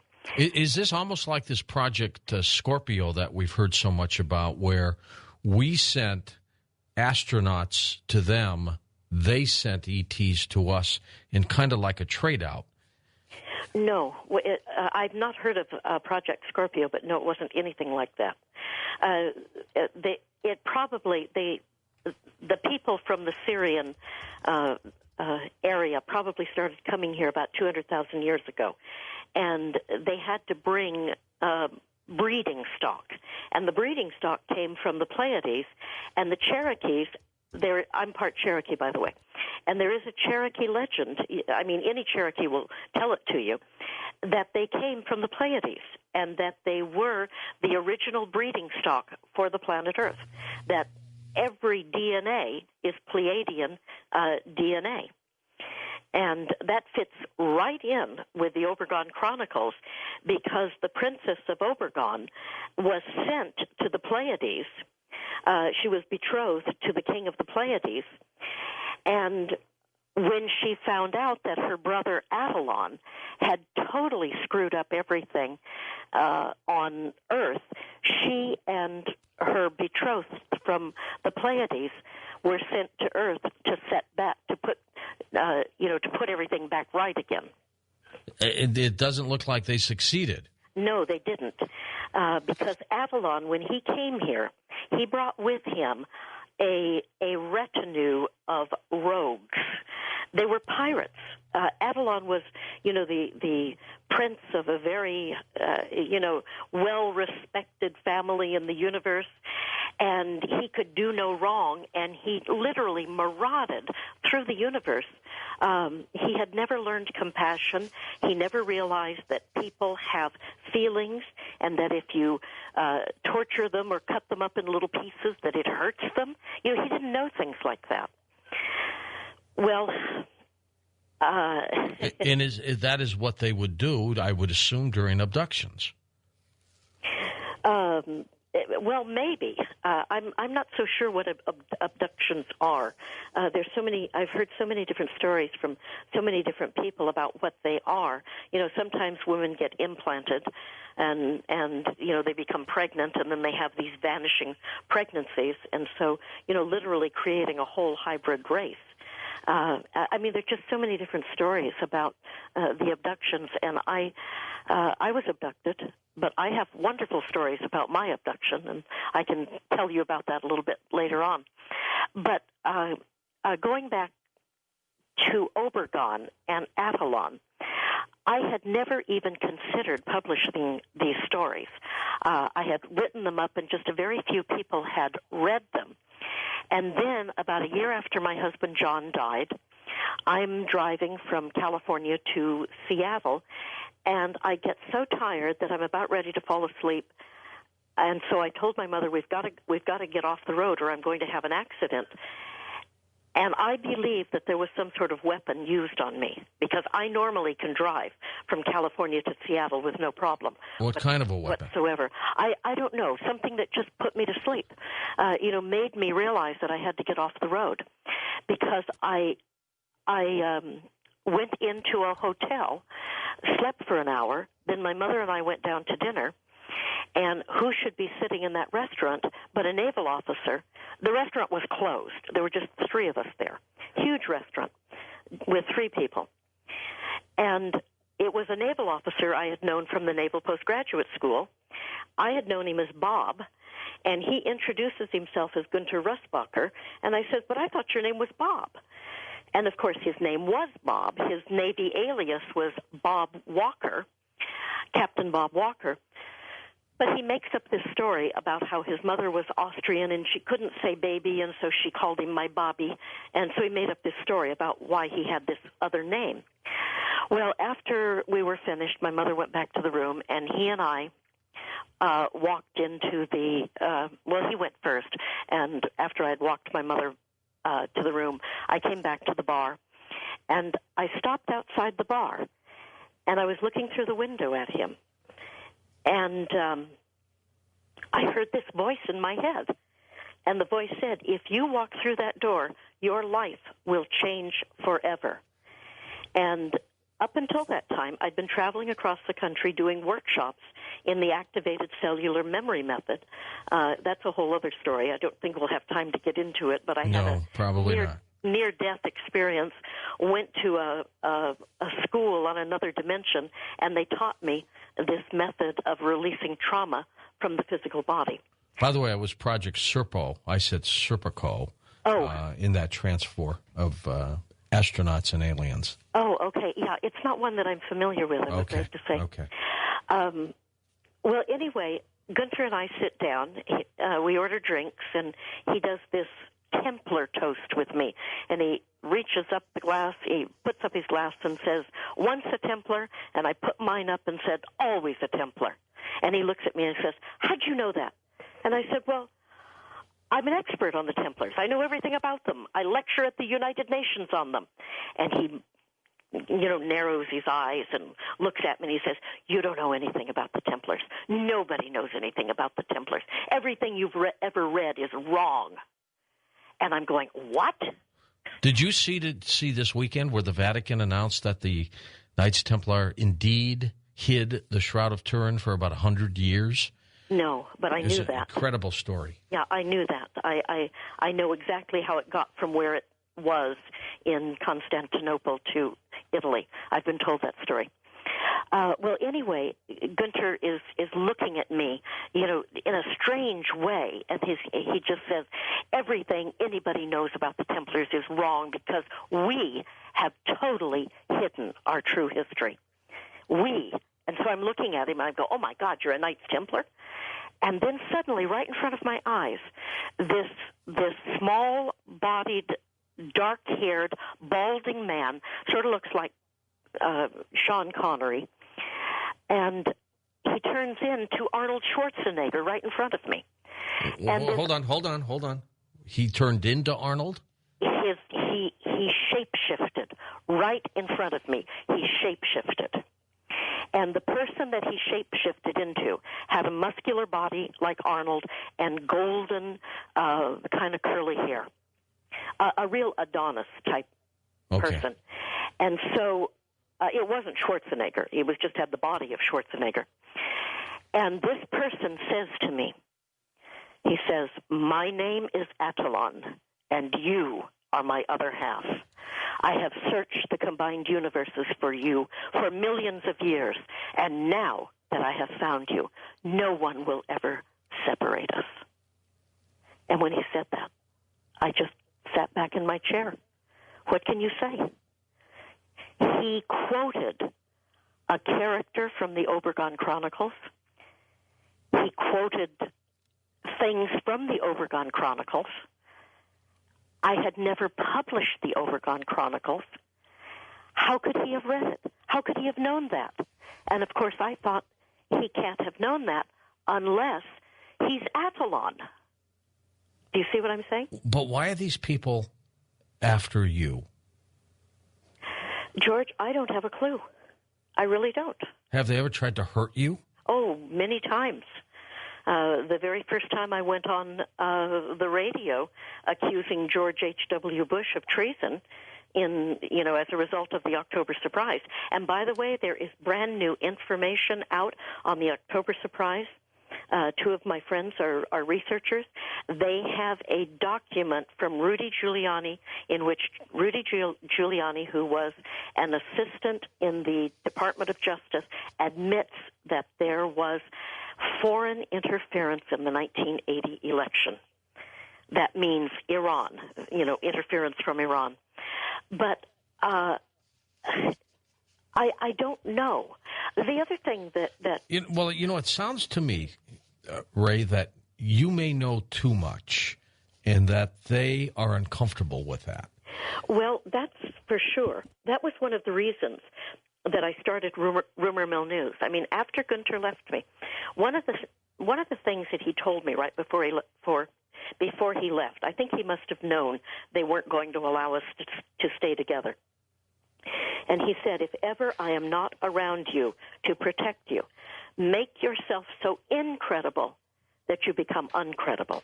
I mean, so when you and Gunther split, was it amicable or what happened? No, George, it wasn't. I started into that a little bit ago. I think we had to go to commercial.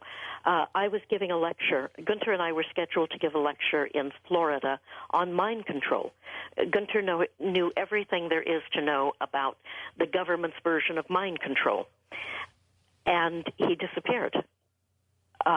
I thought that I don't know what I thought at that time, but I was so angry that I went ahead with the lecture. I don't know, would we be together if I hadn't gone ahead with the lecture? But I went to Florida. I gave the lecture. It was taken from an article that he had written called Operation Open Eyes, and just Google Operation Open Eyes, and it's all over the Internet. People have picked it up. It's everywhere. But I talked about all the many different things that the mind controllers can do with different forms of mind control. Most people only think of mind control as Manchurian candidates. Right. It is so much more than that. It can create activists. It can create, the homosexual activists. It can create the abortion activists. It can create terrorist activists. It can overlay. There's one called an overlay, where you keep your own personality, but you just have an activist attitude, an in-your-face type attitude. And then there's the overwrite, where you get your personality completely overwritten, and you don't even know who you are. As a matter of fact, one of my sources just said, he contacted me about a week ago and said that there are hit orders out on the programmers. And the reason there are hit orders out on the programmers rather than the programmed is because the programmers are easier to find, and the only way to take this operation out is to kill the programmers. And so it appears that there's somebody somewhere that has decided that Manchurian candidates should not be a part of our government. Need to go. Have you been following the bizarre deaths of these microbiologists? Oh, my God, did I follow that? And the only thing that I can think of, you and Alex Jones broke a story on the avian flu, the live flu that was accidentally shipped out of Baxter to 19 countries. Yep. Well, about 2 days before you broke the story, one of my sources had told me a story that the New World Order, the bankers, the City of London, had threatened Obama, the Congress, and everybody in the United States with, either you knuckle under and do what we want you to do in this banking crisis, or we're going to release weaponized avian flu in the United States. Well, Obama did not back down. He, according to my source, this is all according to my source, and this is long before anybody knew about the weaponized avian flu, avian vaccine being sent out accidentally. Evidently, McClellan issued hit orders on CIA bankers. Now, when I say CIA bankers, my husband Gunter was actually the banker of the CIA at the time I married him. But when I'm talking about a CIA banker, I'm talking about people who go back and forth from Wall Street to the CIA and to many of the major banks.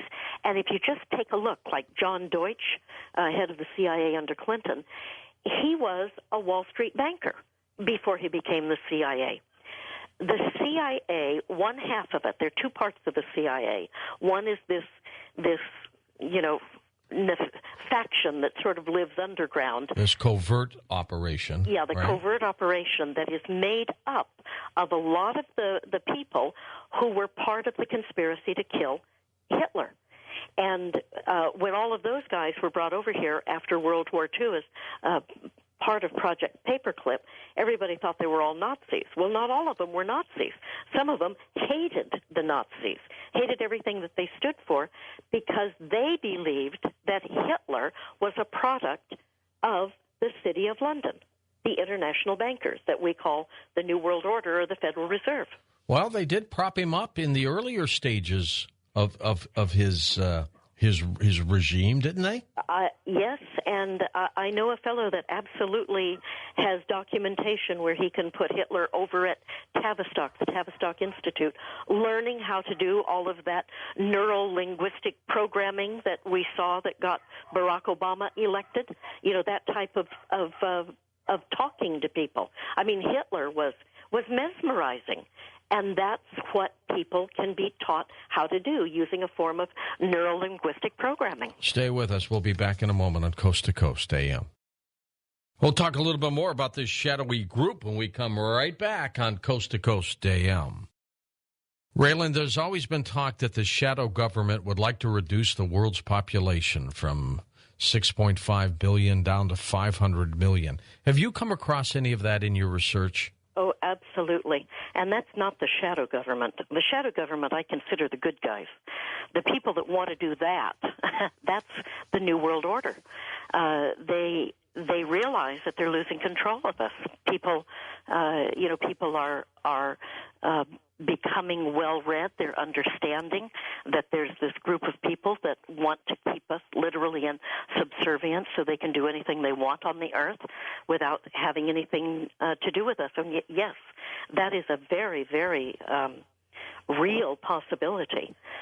When I was over in Austria in 1994, I was assigned a Templar who literally filled me in on all of this. I mean, not only did he fill me in on what the New World Order has planned for the world, but he talked about King Solomon's temple and why the Knights Templars really went down there. They didn't go down there looking for Jesus' marriage certificate. They went down there to recover the library that was an identical library to the Library of Alexandria.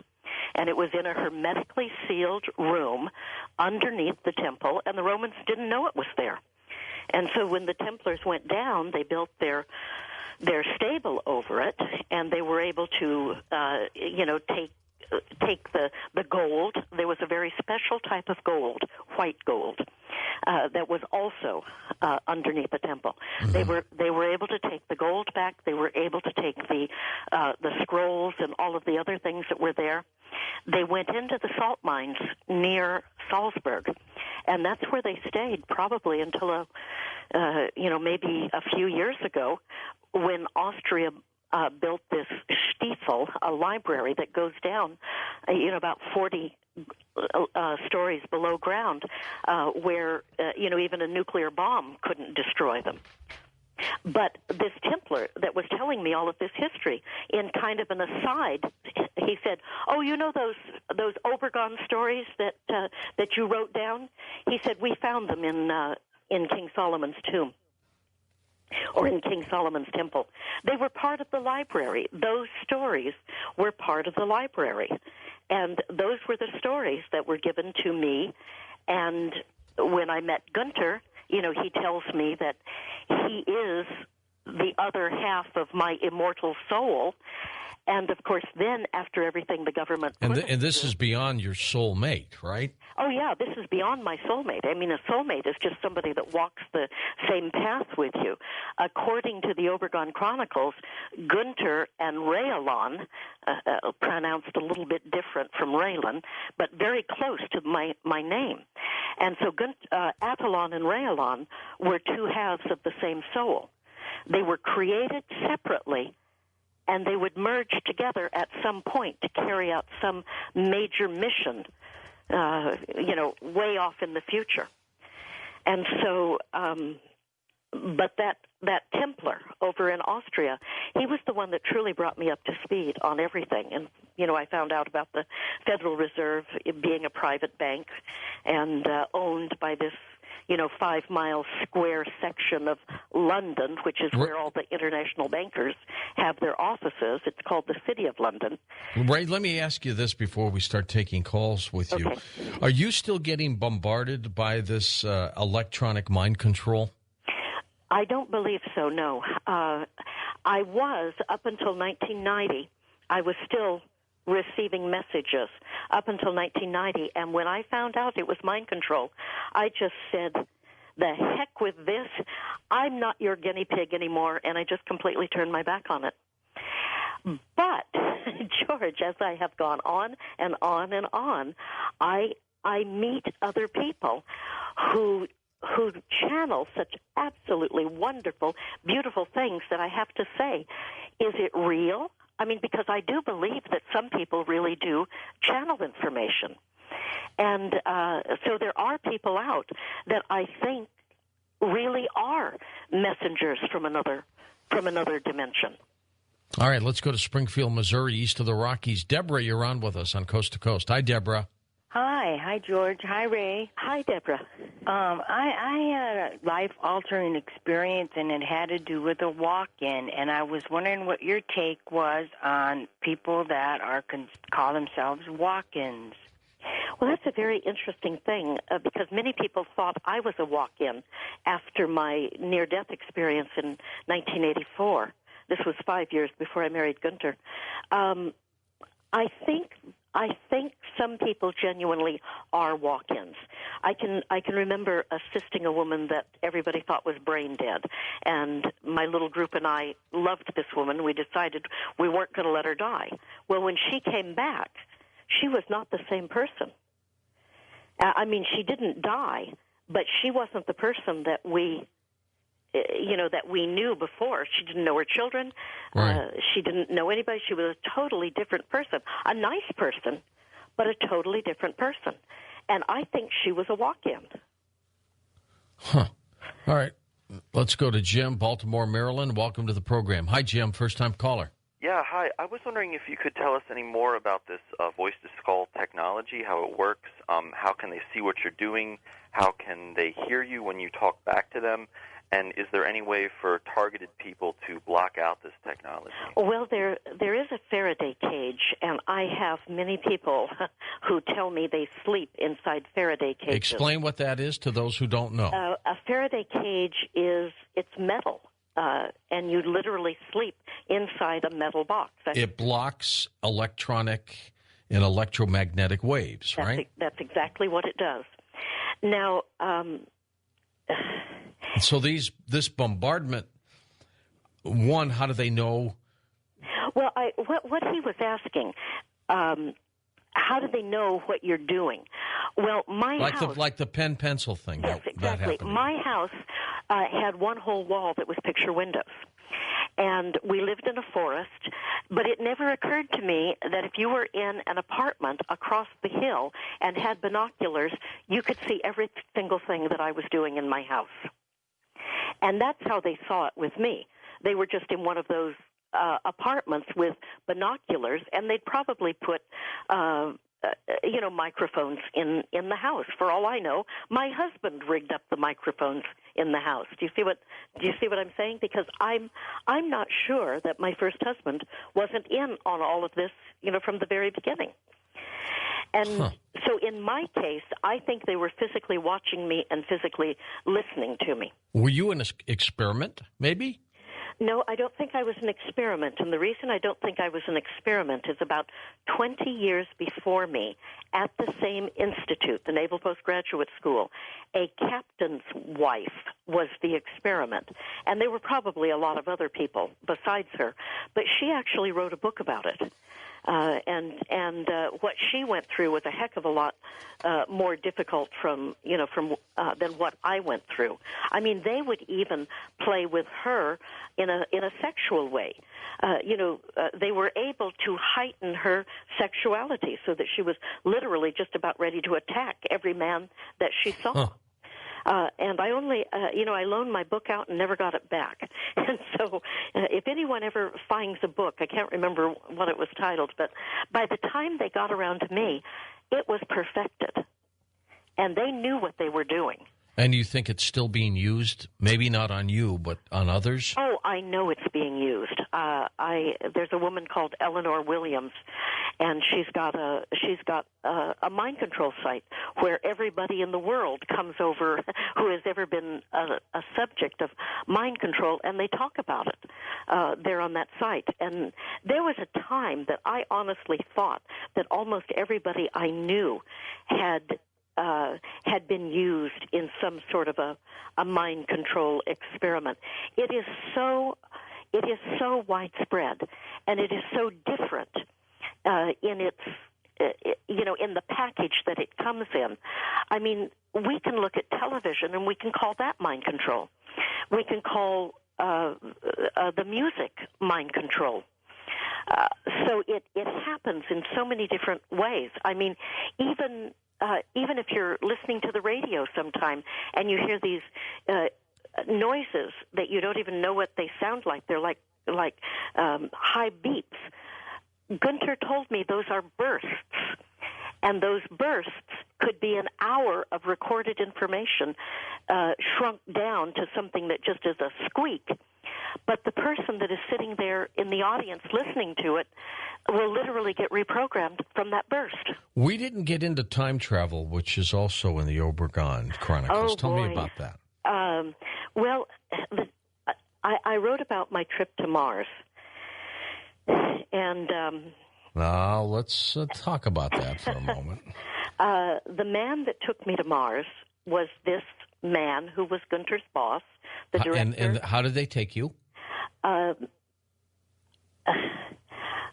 found myself. I went to bed, and then I woke up, and I am standing in a dry creek bed with about 11 other women.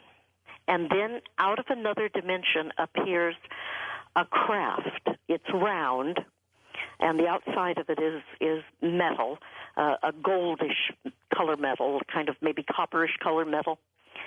And the door opens, a man walks down, says, "Come on, ladies, let's go." And we all walked up into the. It was small, you know. And this man was human looking? Oh, absolutely human. He was my husband's boss. I mean, I knew the man. I knew him from the Naval Postgraduate School. And so we sit down in there. There's benches. We sit around. The door closes, and then the ship just very gradually begins to leave Earth and go toward Mars. And he tells us, look out the back window and you'll see Mars coming. It's really a very beautiful sight. And so I did, and I saw Mars coming. And the spacecraft sets down on a landing strip or a landing place that you can landing pad on Mars. On Mars saying. That you can see was specifically designed for this craft. This craft, all right. The door opens. All of the women walk out. They all meet men. You know, they kiss. They. You can tell that they were meeting their husbands or their boyfriends. And I'm there looking. Oh gosh, do I have a boyfriend up here too? And then telepathically, the man that's with me said, "I'm your guide. You're not here to meet a husband. You're here to see what." Now, what were they? Did they have breathing apparatus on? No. There's air on Mars. There's air on Mars. There's air on Mars. A complete atmosphere. Complete atmosphere, and they even grow things on Mars. And so the Admiral took me around, and the first thing he showed me were the ruins where the Martians had lived. And I walked in to the ruins, and I literally felt like little fingers all over my body. And it startled me. And he said, "Oh, don't worry about them. Those are the crystal people. They kept everybody that lived here in perfect health. And we've taken them back to Earth, and soon we're going to be duplicating the type of crystal structures that they lived in." And then he took me down into an underground facility, and it was a long hall with picture windows on both sides. And he said, "Do you know what this is?" And I looked at it, and I said, "Is it a zoo?" And he laughed, and he said, "Yeah, it kind of looks like a zoo, doesn't it?" And we walked down, and he said, "This is the portal to Earth." And then he explained that at the time, this was about 13 million years ago, that Mars knew there was going to be a space wind sweep across Mars and tear off their atmosphere. They had enough time to prepare a time-space device that could transport them to all different parts of the universe. And he's explaining this to me as we're walking down the hall, and then we stopped before one of these windows, and he said, "And this is the one to Earth. Come on." And so I stepped in, and then immediately the window closed behind me, and I'm going, "Oh my God, I can't get out of here. I'm here in this underground grotto, and I can't get out." Then I heard a voice, and the voice said, "Well, are you two just going to stand there? Or are you going to come down here so we can get on with it?" And the voices came from two dolphin-like creatures. They weren't dolphins. They didn't have dolphin faces. Their faces were almost like catfish faces. And so we walked down the stairs into the water where the creatures were. I hung on to one of them. The Admiral hung on to the other one. Were they big? Oh, yeah, about the size of a human. All right. That's a pretty big catfish. Yeah, pretty big catfish, right. And they swam up a ramp and said, okay, get off here. And then the Admiral told me, wait until the dolphin men have introduced us to the people out there, and then we'll go through the door. So we waited for a little bit, and then he said, it's okay now. And we went out through these big, huge temple doors, and all of the people were waiting there to see us. And what do you mean people? What people? Well, the people that were in this particular town. It was in Egypt. It was right in the middle of Egypt, probably near where the Temple of Luxor was. Okay, that's where the portal That was where the portal. From Mars, it appeared in Egypt. Okay. And, well, that makes sense. And Egypt was so beautiful, the colors, the turquoises, the oranges, the blues. And there were no roads. There was a type of grass. Nobody wore shoes. What year were you in?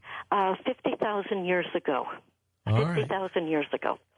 So, in other words, from Mars, 13 million years ago, we came into the future, 13 million years minus 50,000, and ended there.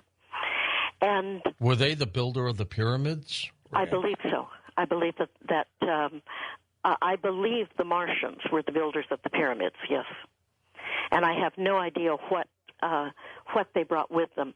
But the most incredible thing was the dolphins talked with the little boy, and when they finished talking with him, he spoke perfect English so that I could understand, and he took me on a journey, showed me the gardens, showed me the food, gave me a piece of fruit that tasted like a very overripe persimmon crossed with a very overripe apricot.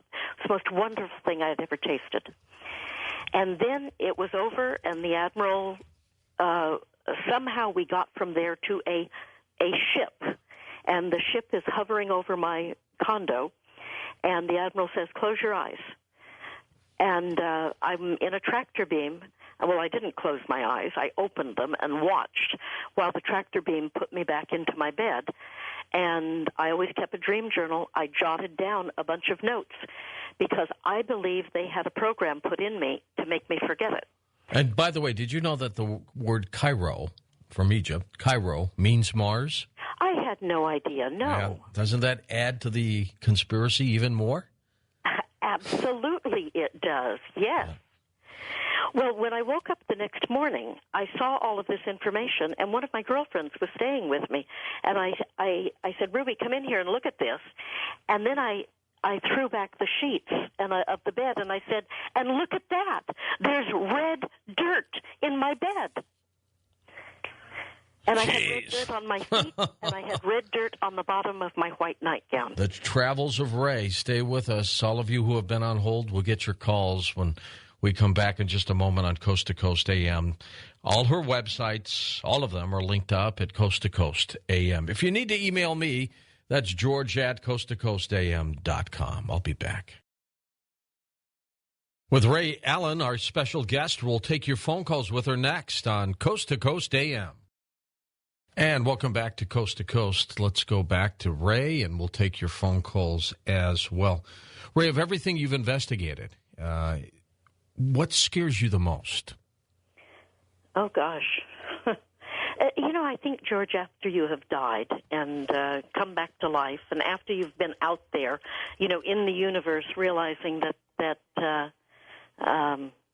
there is no death, you don't get scared like regular people do. But I do have to admit that when, one of the cabins I was hiding out in was surrounded by men trying to kill me, my heart was pumping a little fast because I didn't know whether I was going to get out of that cabin alive or not.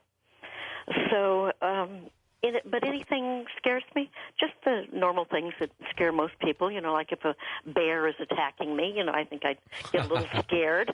Yeah, I don't blame you. To the phones we go. Let's go to Max in San Francisco, West. Hey Max. Thank you, George. Hello.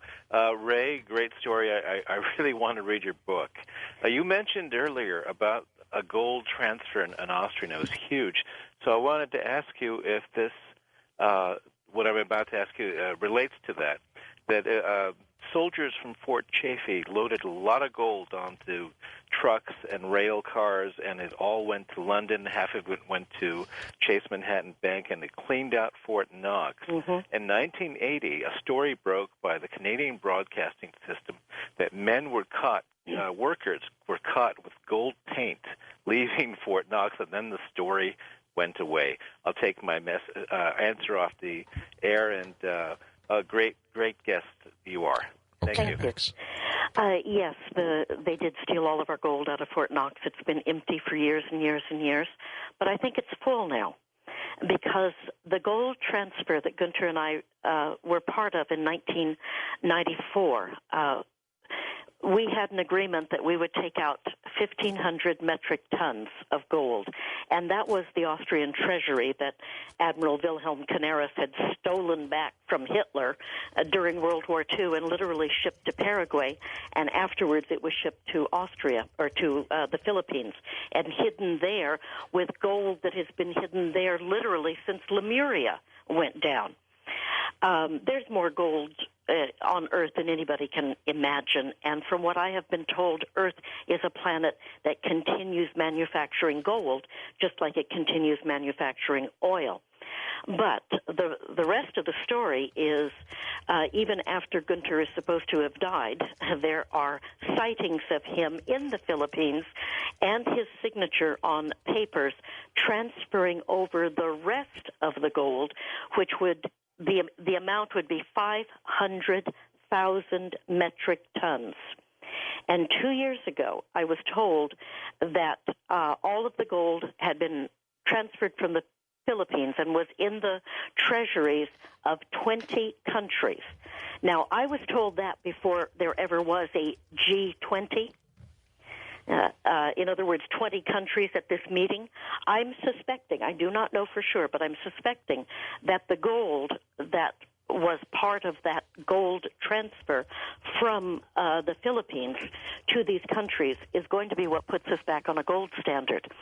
And this all has to do with this secret group that Admiral Canaris, who was the father of the man that took me to Mars and the man who took me to meet the King of the World, who was Admiral Canaris. Admiral Canaris put in motion a plan to bankrupt the Federal Reserve and to give countries back control of their money. And all of the money is going to be the same. I mean, you may be paying with a Canadian dollar, but it's worth exactly the same as an American dollar because it's backed by gold, and gold never changes. It's just fiat money that isn't backed by anything that inflates and deflates. Okay, let's go to Alabama. Tony, first-time caller. Thanks for holding, Tony. I think you're holding, Tony. Yes, I'm here. There you go. Go ahead. Hi, how are you and your guest? Good. Good. I was wanting to know what sort of or what method of meditation do you suggest to help get in tune with the metaphysical knowledge and to channel the information you would need to show others the truth and help to tap into the collective consciousness, well, per se? I'm really glad that you asked me that question. If you go to Raelyn.com, I am giving away, just for Coast listeners, I'm giving away two different things. One is my Templar Prosperity Meditation that literally took me 20 years to create. Go over there, go to Templar Prosperity, go to Raelyn.com. And spell that, would you, Ray? RAYELAN.com. And on the left-hand side, you'll see a number of things, and the one that you need to click is the Templar Prosperity. And then when you go to TemplarProsperity.com, you will see a download, and when you download it, you will get not just the Templar Prosperity Meditation, but you will get one that is called the Golden Light Meditation, and that Golden Light Meditation is the one that you need to get in touch with your higher self. Once you're in touch with your higher self, you've got all the answers inside of you. Ray, tell me when and why did you establish RumorMillNews.com? George, I did not feel like I was going to live very long with Gunter out of my life. and I needed to have a huge footprint. You know, like when Danny Casolaro was killed, hardly anybody had ever even heard of Danny Casolaro. But now, you know, I've got 19 million hits every month on my website. And so if something happens to me, they're going to have to, you know, create a pretty darn good story. And so that was the real reason I created Rumor Mill, as an insurance policy for me. Okay, next up, east of the Rockies, Halifax, Pennsylvania. Hello, Wayne. Yes, hi, George. My question is about the New World Order. Sure. Last week at the summit, I heard that Brown mention in front of everybody that the New World Order is really close. And I'd like to know how that's going to work. Is everybody going to be, I don't know, one government or one type of money or what? All right, let's hypothesize, Ray, for a moment, how you think a new world order would be structured.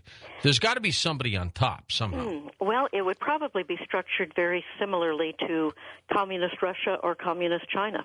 Is how it would be structured. Not like the European Union, maybe? No, it would be something really horrible and really awful for all of us.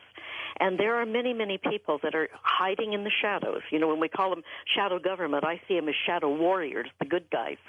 But there are many good guys out there right now. And as I said, there has been a plan in the works to defeat the New World Order since the turn of this century. And it went online in 1968. And, you know, the SNL debacle, the .com debacle, all of that was part of this plan to totally defeat and bankrupt all of the banks that are owned by the people who own the Federal Reserve. And I think what we are seeing is the end of the New World Order right now.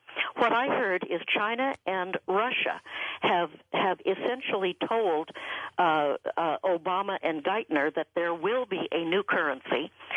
It will be backed by gold, and it will be, I mean, literally what I have been telling people for the last 14 years was going to happen. It looks like it's happening. Let's go to Fort Myers, Florida. Elaine, it's your turn. Hi. Hi, you guys.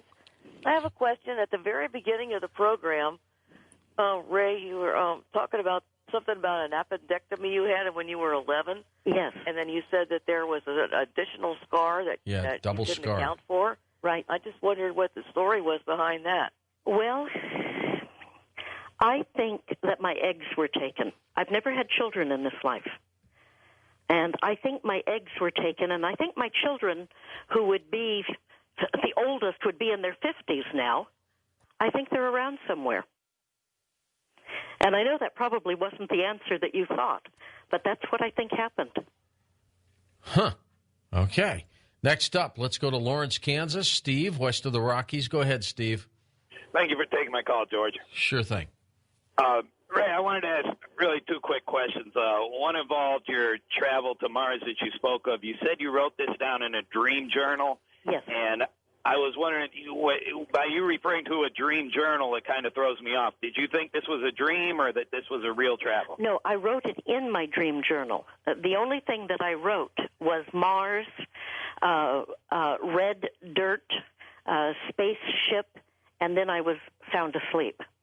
But when I woke up and first I saw my feet, and I had red dirt on my feet. Then I saw what I had written, and the whole thing came back to me, just like I was there. No, it wasn't a dream. Definitely the fact that Cairo means Mars, what does that mean to you? What do you think? Are you talking to me or the caller? Talking to you. Talking to me. It tells me that the Martians came to Europe or came to Egypt and probably used their own words. And I will make you a bet that a lot of the Egyptian language is Martian. It may be. Yeah. Arabic, I guess you're saying. Well, possibly.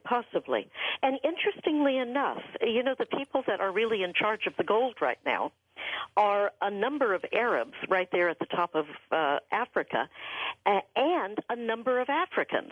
So the people on the planet who control the gold and from what I am being told, who literally will be behind making our new monetary system are from the Philippines, Africa, and this group of Arabs that live at the top of Africa. Amazing. Did you know the late Sherman Skolnick? Oh, Sherman and I were close friends, yes. Yeah, I used to have him on my local show in St. Louis for a long time. Oh, did you really? I bet that was... Wasn't he a kick? I just loved him. Well, let me tell you, he uncovered corruption with judges in Chicago, but you know what? They were always after that guy, weren't they? He was one of the bravest people I ever knew.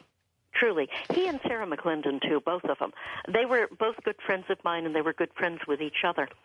And I believe Sherman was murdered. And I believe Sherman was murdered so that he would not spill the beans on Barack Obama. Out of Chicago. Out of Chicago. Sherman knew everything. And, I can remember when my lawyer was murdered, and all of his things were turned over to his brother, who, was up on criminal charges for cocaine, and his brother turned all of the things over to the FBI, and all of the charges were dropped. So, in other words, all of the research, all of the debriefing that our attorney, Paul Wilshire, did with my husband, most of it was lost. Fortunately, I do have quite a number of it. But the same thing happened with Sherman. All of his research was thrown into a dumpster and thrown away. Look what happened in Nikola Tesla when he died. They raided his place and took everything. Why, George, I got to tell you something. I was just given land. I've been asking friends and readers and everyone, we've got to have an archive. We've got to gather together all of the work, like Sherman Skolnick or Rodney Stitch. Like a library, you mean? Like a library. Somebody gave Rumor Mill News Archive 14 acres, and the papers were signed today, the very day that I'm on Coast to Coast. What state is that located in? Ohio. Really? And I live in California.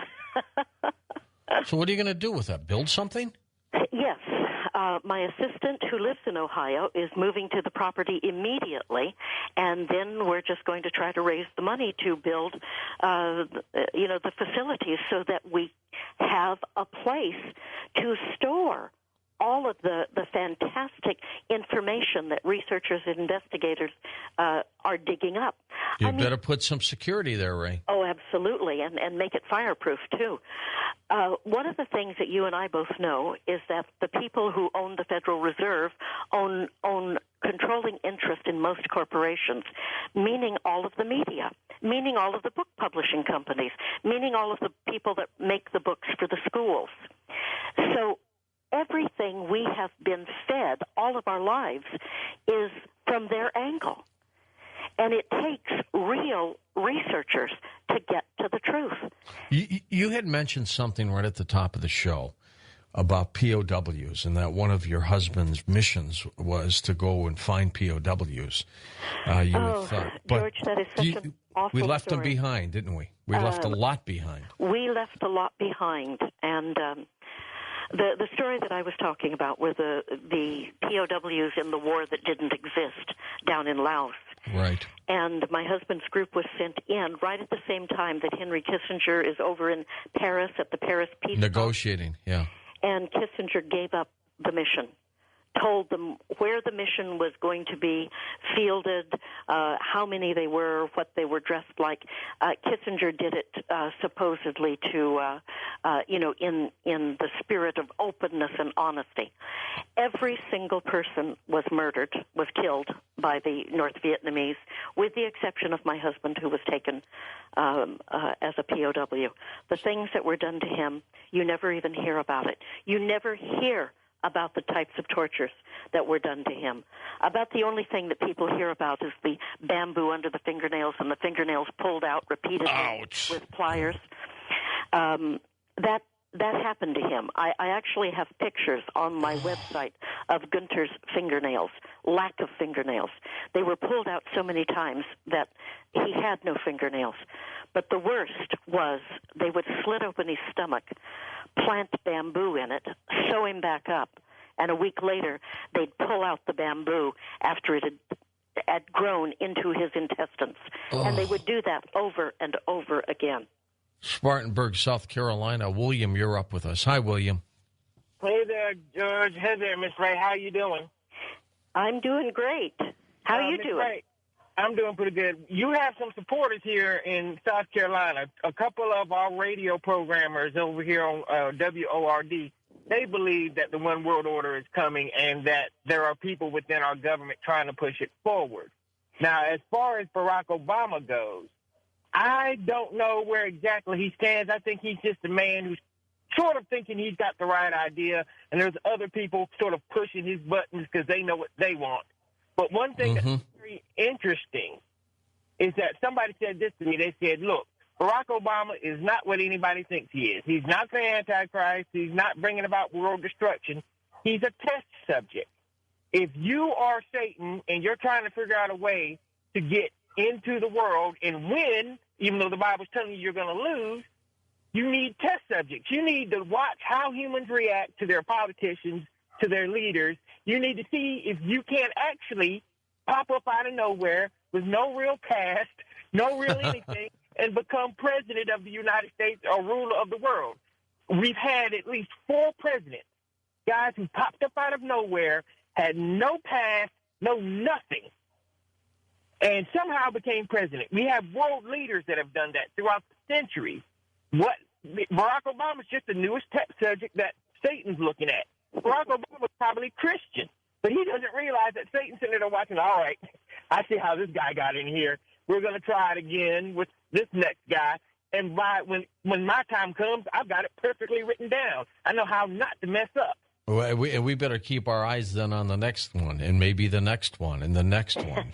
Well, you know, I don't know if Richard Hoagland has talked to you about his hyperdimensional theory of Barack Obama and the election. He has. Richard and I agree on a lot of things, and I'm not quite sure that Barack Obama is this evil person that everybody I don't think he is. I don't think he is. I think he's trying in a very difficult time. You know, he's a politician, which means half of the population is not going to agree with him. The other half will. Yeah. And, I actually have some information from Freedom of Information Acts about his grandfather that put his grandfather working for Admiral Wilhelm Canaris during World War II at the Boeing plant as a spy. Now, who's Admiral Wilhelm Canaris? He's the father of the man that took me to Mars, and then the man that took me to the underground installation to meet Admiral Wilhelm Canaris. The synchronicity is too much. I'll be back in a moment. Well, my staff loves surprises. Our next Coast to Coast program, Behind the Secret Door. Several guests. I have no idea who they are. It's a secret, so we'll both find out together. That's our next Coast to Coast show. And welcome back to Coast. George Noory with you, and Raylan Allen with us as we talk about the strange things going on in the world. Shadow government, as you say, are the good guys, but are they shadowy because they're protecting themselves, Ray? Yes, they have to, because the people that we call the New World Order, the Illuminati, Rothschild, City of London, Federal Reserve Group, they are very, very dangerous and very, very devious, and they literally have people in every government around the world, from the city governments all the way up to the federal governments. And I'm sure you've done shows about the Promise software. The software that Bill Hamilton invented in the late 70s. And that got ripped off by the CIA? Yeah. Well, and it got ripped off even from the CIA. It got ripped off by a lot of different people. And there is a group of people that are using that Promise software. I'm sure they work for some sort of, worldwide revolutionary order, but it is underneath the New World Order. You see, the communism and capitalism are just the same side of the same coin that the New World Order made. And it doesn't matter, whether a country turns communist, the New World Order people are going to control it just as they would if the country were capitalist. And so this Promise software in the hands of the wrong people can turn anybody overnight into the most horrible criminal, and what they turn them into is pedophile murderers. There was a district attorney in Florida that just got convicted of, raping a 5-year-old in his care. Well, how do we know he really did that?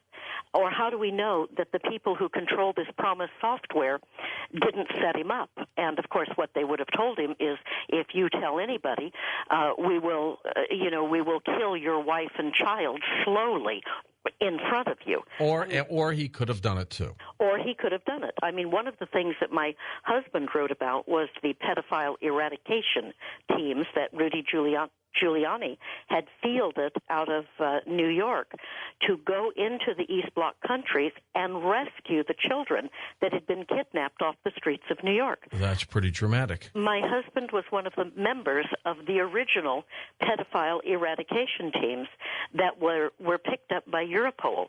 I mean, after the Brussels pedophile, where they found out in Brussels that all of these politicians were pedophiles and were stealing their children and having sex and then murdering them. Well, this is the way the New World Order controls its puppets. They put people in power that have the most horrible secrets that they need to keep hidden, and that's how they keep those people in power. Did you know Bill Cooper at all? I did know Bill Cooper. He was part of my husband's COM-12 team, and he was one of the first people. You see, when I married Gunter, the press that was put out on him was that he was a low-level con man that was, marrying and defrauding wealthy widows. Well, Bill Cooper was one of the people who wrote the real story of who Gunter Russbacher really was, because they were together in whatever COM-12 was. Were you a wealthy widow? Are you kidding? All right. Lisa, let's go to Pennsylvania, first-time caller. Go ahead, Lisa. Hi, it's a great pleasure speaking with both of you. Sure thing. My question, I grew up, my father was in the military, and he belongs to a lot of organizations, and one of the organizations he belongs to is the Knights of the Templar, and my question was, does everybody who belongs to those, do you think they know all of the history? Like, would he know all of the history, but I know he can't speak about it? Or is it just a certain few that are higher up that know everything? I'll let you answer this, Ray, but I think it's just a certain few, Lisa, like the Freemasons, for example. 99% of them are dedicated, hardworking people. There is that level of people, though, who know a lot of things. Ray, go ahead. Well, there are all sorts of Templar orders that are saying they are real Templar orders. According to my husband, they're all frauds. According to my husband, the Masons built their order on the charred remains of Jacques du Molay, the last Grand Master of the Templars. And according to my husband, he says that none of the Templar organizations that we see these days are the real thing. The real ones are still underground because their enemy, their age-old enemy, the people that literally burned them at the stake, they're still in power. It's that same ideology, that same bloodline, the Illuminati. Let's go to Boulder, Colorado. Pete, you're up with us west of the Rockies. Hey. Hello. Yeah. Hello. Thank you for having me. Mr. Mori, I really enjoy your shows. I've been listening for years. Thank you, Peter. I kind of almost amazed with the level or degree or range of your subjects and your patience and tolerance to be able to deal with all those things, which a lot of those are contradictory sometimes from show to show.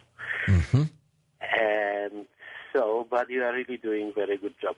I would have a lot of questions for Miss Allen, but I was something what caught my interest some maybe half an hour ago or so. She mentioned that President Obama stood up or took the position, will not be bullied or threatened by the city in London when supposedly the issue of some pandemics was brought up. Yes. Yeah, he stood up. And I would like to know more details about it. Okay. I really would like to know who Obama really is and where is he standing. You know, I'm so glad that somebody brought us back to that. That is a wonderful question. As I said, Barack Obama did tell Admiral McClellan, do something about this. And Admiral McClellan, fielded a special operations group and went after the people that had the weapon that had threatened us. Now, I don't know whether or not that weapon had anything to do with the vaccine that the Baxter Labs accidentally released to 19 countries, and we still don't know, about 12 of those countries. But anyway, getting back to who Barack Obama was, there's this document that says that his grandfather worked for William Canaris. Canaris is the man that created Faction 2, the group to take down the New World Order. I mean, just think about this. To take down the New World Order. That's what this shadowy group that I keep referring to. They are the ones that were set up with everything that they needed to know to literally destroy the New World Order. So look, here we've got this document. I don't know whether it's true or anything, but it surfaced on the internet, and it actually got there by a friend of mine whose research abilities that I respect. He's a meticulous researcher, and he got it from a Freedom of Information Act. Traces Stanley Dunham to Boeing, and he was a spy for Wilhelm Canaris of the Abwehr. Again, the father of the man that took me to Mars. That's a strange story, too, I know. I am hoping that Barack Obama is a Trojan horse. In other words, everybody thought he was the typical communist that they could get elected and he would usher in communism for the whole world. And look at it right now. We've got communists in South America. We've got communists in El Salvador. And Mexico is just about in revolution. There's a huge communist contingent in Mexico, has been there since Leon Trotsky went to Mexico when he was exiled, when he was thrown out of Russia. But anyway, the other thing that I just found out about Barack Obama, it's just amazing. One of my sources sent it to me, along with a picture of him shaking hands with the Queen. You don't shake hands with the Queen if you are below the Queen. You can only shake hands with the Queen if you are, of royal blood. That's interesting. According to my source... Unless he didn't know better. Well, that could be too, But I doubt that. Remember, I told you they sent me to etiquette school? Of course They sent him to etiquette school, too. What I was told is he's of the bloodline of Haile Selassie, who was of the bloodline of King Solomon and Sheba. Haile Selassie was called the Lion of Judah. There are various lions around the world. They're kings, and they are called lions. The man, Philip of Burgundy, was the Lion of Burgundy. It was his grandson that founded the Philippines, and it's named after him. My husband was the Lion of Salzburg. The lions are directly descended from the House of David. That's interesting. And Solomon was descended from the House of David, and what this man told me is Barack Obama's father is not Barack Obama Sr. It's not, his mother isn't even Stanley Dunham, the girl, his mother, Ann Dunham, Stanley Ann Dunham. Who are they then? We don't know who they are, but this man... he hasn't given me any proof or anything, but most of the information that he has given me over the 10 years I've known him has been accurate, and he's the one that told me. I like the fact, though, Ray, that you do qualify your statements, with I don't know that it's true or whatever, because, you're making some pretty profound statements, but at least you qualify it. Yeah, and I have to. My gosh, my own credibility is out there. Even when I was writing an article tonight about the 20 countries that the Philippines have already given their gold to, and I think 20 countries, the G20 is meeting over in Europe right now. So, but you're saying Barack Obama is royalty. That's what I was told. I was sent the picture of him shaking hands with the Queen. And you don't shake hands with the Queen unless you're royalty. Let's go to Columbus, Ohio. Karen. What's your question? Good Hi. evening. Hi. I'm so glad to be on the show. And wow, Ray, what an incredible life you've led. I have a quick question. This goes way back at the beginning of the program, George. You mentioned that she knew things about intergalactic wars or fighting going on with other aliens or whatever. Way back about 10 years ago, Art Bell actually interviewed some of the heads of NASA. And he had, if you remember David John Oates with reverse speech, he had him do reversals on these guys.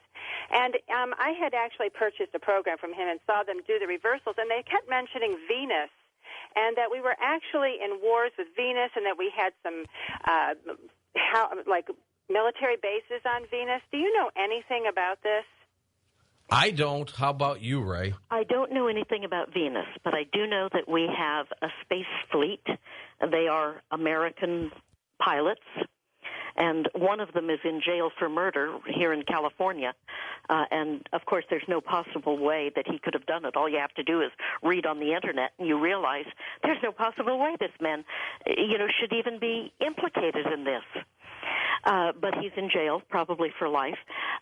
His wife would be interesting for you to talk about, Joan Richardson. Okay. You also believe that Stanley Kubrick, the filmmaker director, was murdered. Was murdered as he was trying to finish Eyes Wide Shut, because he basically wanted to illuminate us about the Illuminati. Exactly. He died 4 days after the final cut. From what I have heard, I don't even know who told it to me. He was not happy with the final cut, and he was going to put in even more incriminating information about the Illuminati and these ridiculous rituals that they have. And they were ridiculous, no doubt. Phoenix, Arizona, we go. Hello, Steve. Take it away. Hi, George. Thanks for taking my call. Sure thing. Hi, Ray. Just wanted to ask you a little bit about the Jesuit influence in the world, because I've read a lot of literature from presidents to their aides and the like of talking about the infestation of the Jesuit order and their attempts to manipulate the entire world from corner to corner. And we've hit pretty much every other code word out there, Illuminati, Freemasonry, and I was just wondering, in your experience, where have you seen them play a role? Well, interestingly enough, I think, after the Templars were killed, I believe that the power went from the Vatican into the Jesuits, and that the Jesuits literally became a very evil order and were actually, in my opinion, I don't think you can find this anywhere, but in my opinion, I believe the Jesuits owned the British East India Trading Company that were responsible for the Boston Tea Party. But, here's the but. I believe the Templars have hidden and possibly still are hiding within the Jesuit orders. Wow. So, in other words, you've got an evil order literally infiltrated by a good group of people who will not allow you to know that they are good. Do you see what I'm saying? One other question for you, Ray. I've also read some information on there's documents that kind of indicate there's a possibility that Rome may own Britain and Britain may own America, literally by contract, somewhere buried in history. Do you know anything about that? Yes, I do. There are 3 cities that supposedly control the world, and it's the City of London, the economic capital, the Vatican, the religious capital, and Washington, D.C., the military capital. And supposedly they were all controlled by the same people, the ones we call the Illuminati. But it is my opinion that Pope Benedict is no longer under their control. And as a matter of fact, last Easter he made this incredible speech where he was literally throwing out the money changers, throwing out the Federal Reserve. That was the way that I interpreted it, and a lot of other people interpreted it. And now, 1 year later, almost on the anniversary of his speech, Italy has an earthquake. Huge amounts of Italian, architecture and antiquities destroyed, have been ruined. And I believe that it's the New World Order revenge, because of course they can cause earthquakes, they can cause fires, they can cause floods, they can cause hurricanes and tornadoes. They control the weather these days. And I think they got back at the Pope. Well, let me tell you, Ray, and when you look at everything that's been going on, chemtrails, everything, manipulation, it is scary stuff. Yeah. We're almost out of time, Ray. Would you once again tell folks where they can get the Obregon Chronicles? Well, go to Raylan. That's the easiest. RAYELAN.com, and you'll see the Obregon Chronicle book there. You'll see my book, Diana, Queen of Heaven, and on the other side, you'll see all the other things. And go take a look at that prosperity meditation. It's a Templar prosperity meditation. I was given permission by the Templars, the real Templars, to call it that, and they told me what they used it for. During the Middle Ages. But it is a meditation that will put you in touch with your higher will, the higher will of God, and when the money comes to you, you will use it correctly for the right purposes. In other words, you won't screw up your life and your karma. Very good. Thank you, Ray. Appreciate you being on the program. Fascinating. For Dan Galante, Tom Danheiser, Lisa Lyon, Lux Lonehood, Sean Ladouceur, Ross Mitchell, George Knapp, Ian Punnett, and Art Bell. I'm George Norrie, somewhere out there on Coast to Coast AM. We'll see you on our next edition. Until then, be safe, everyone.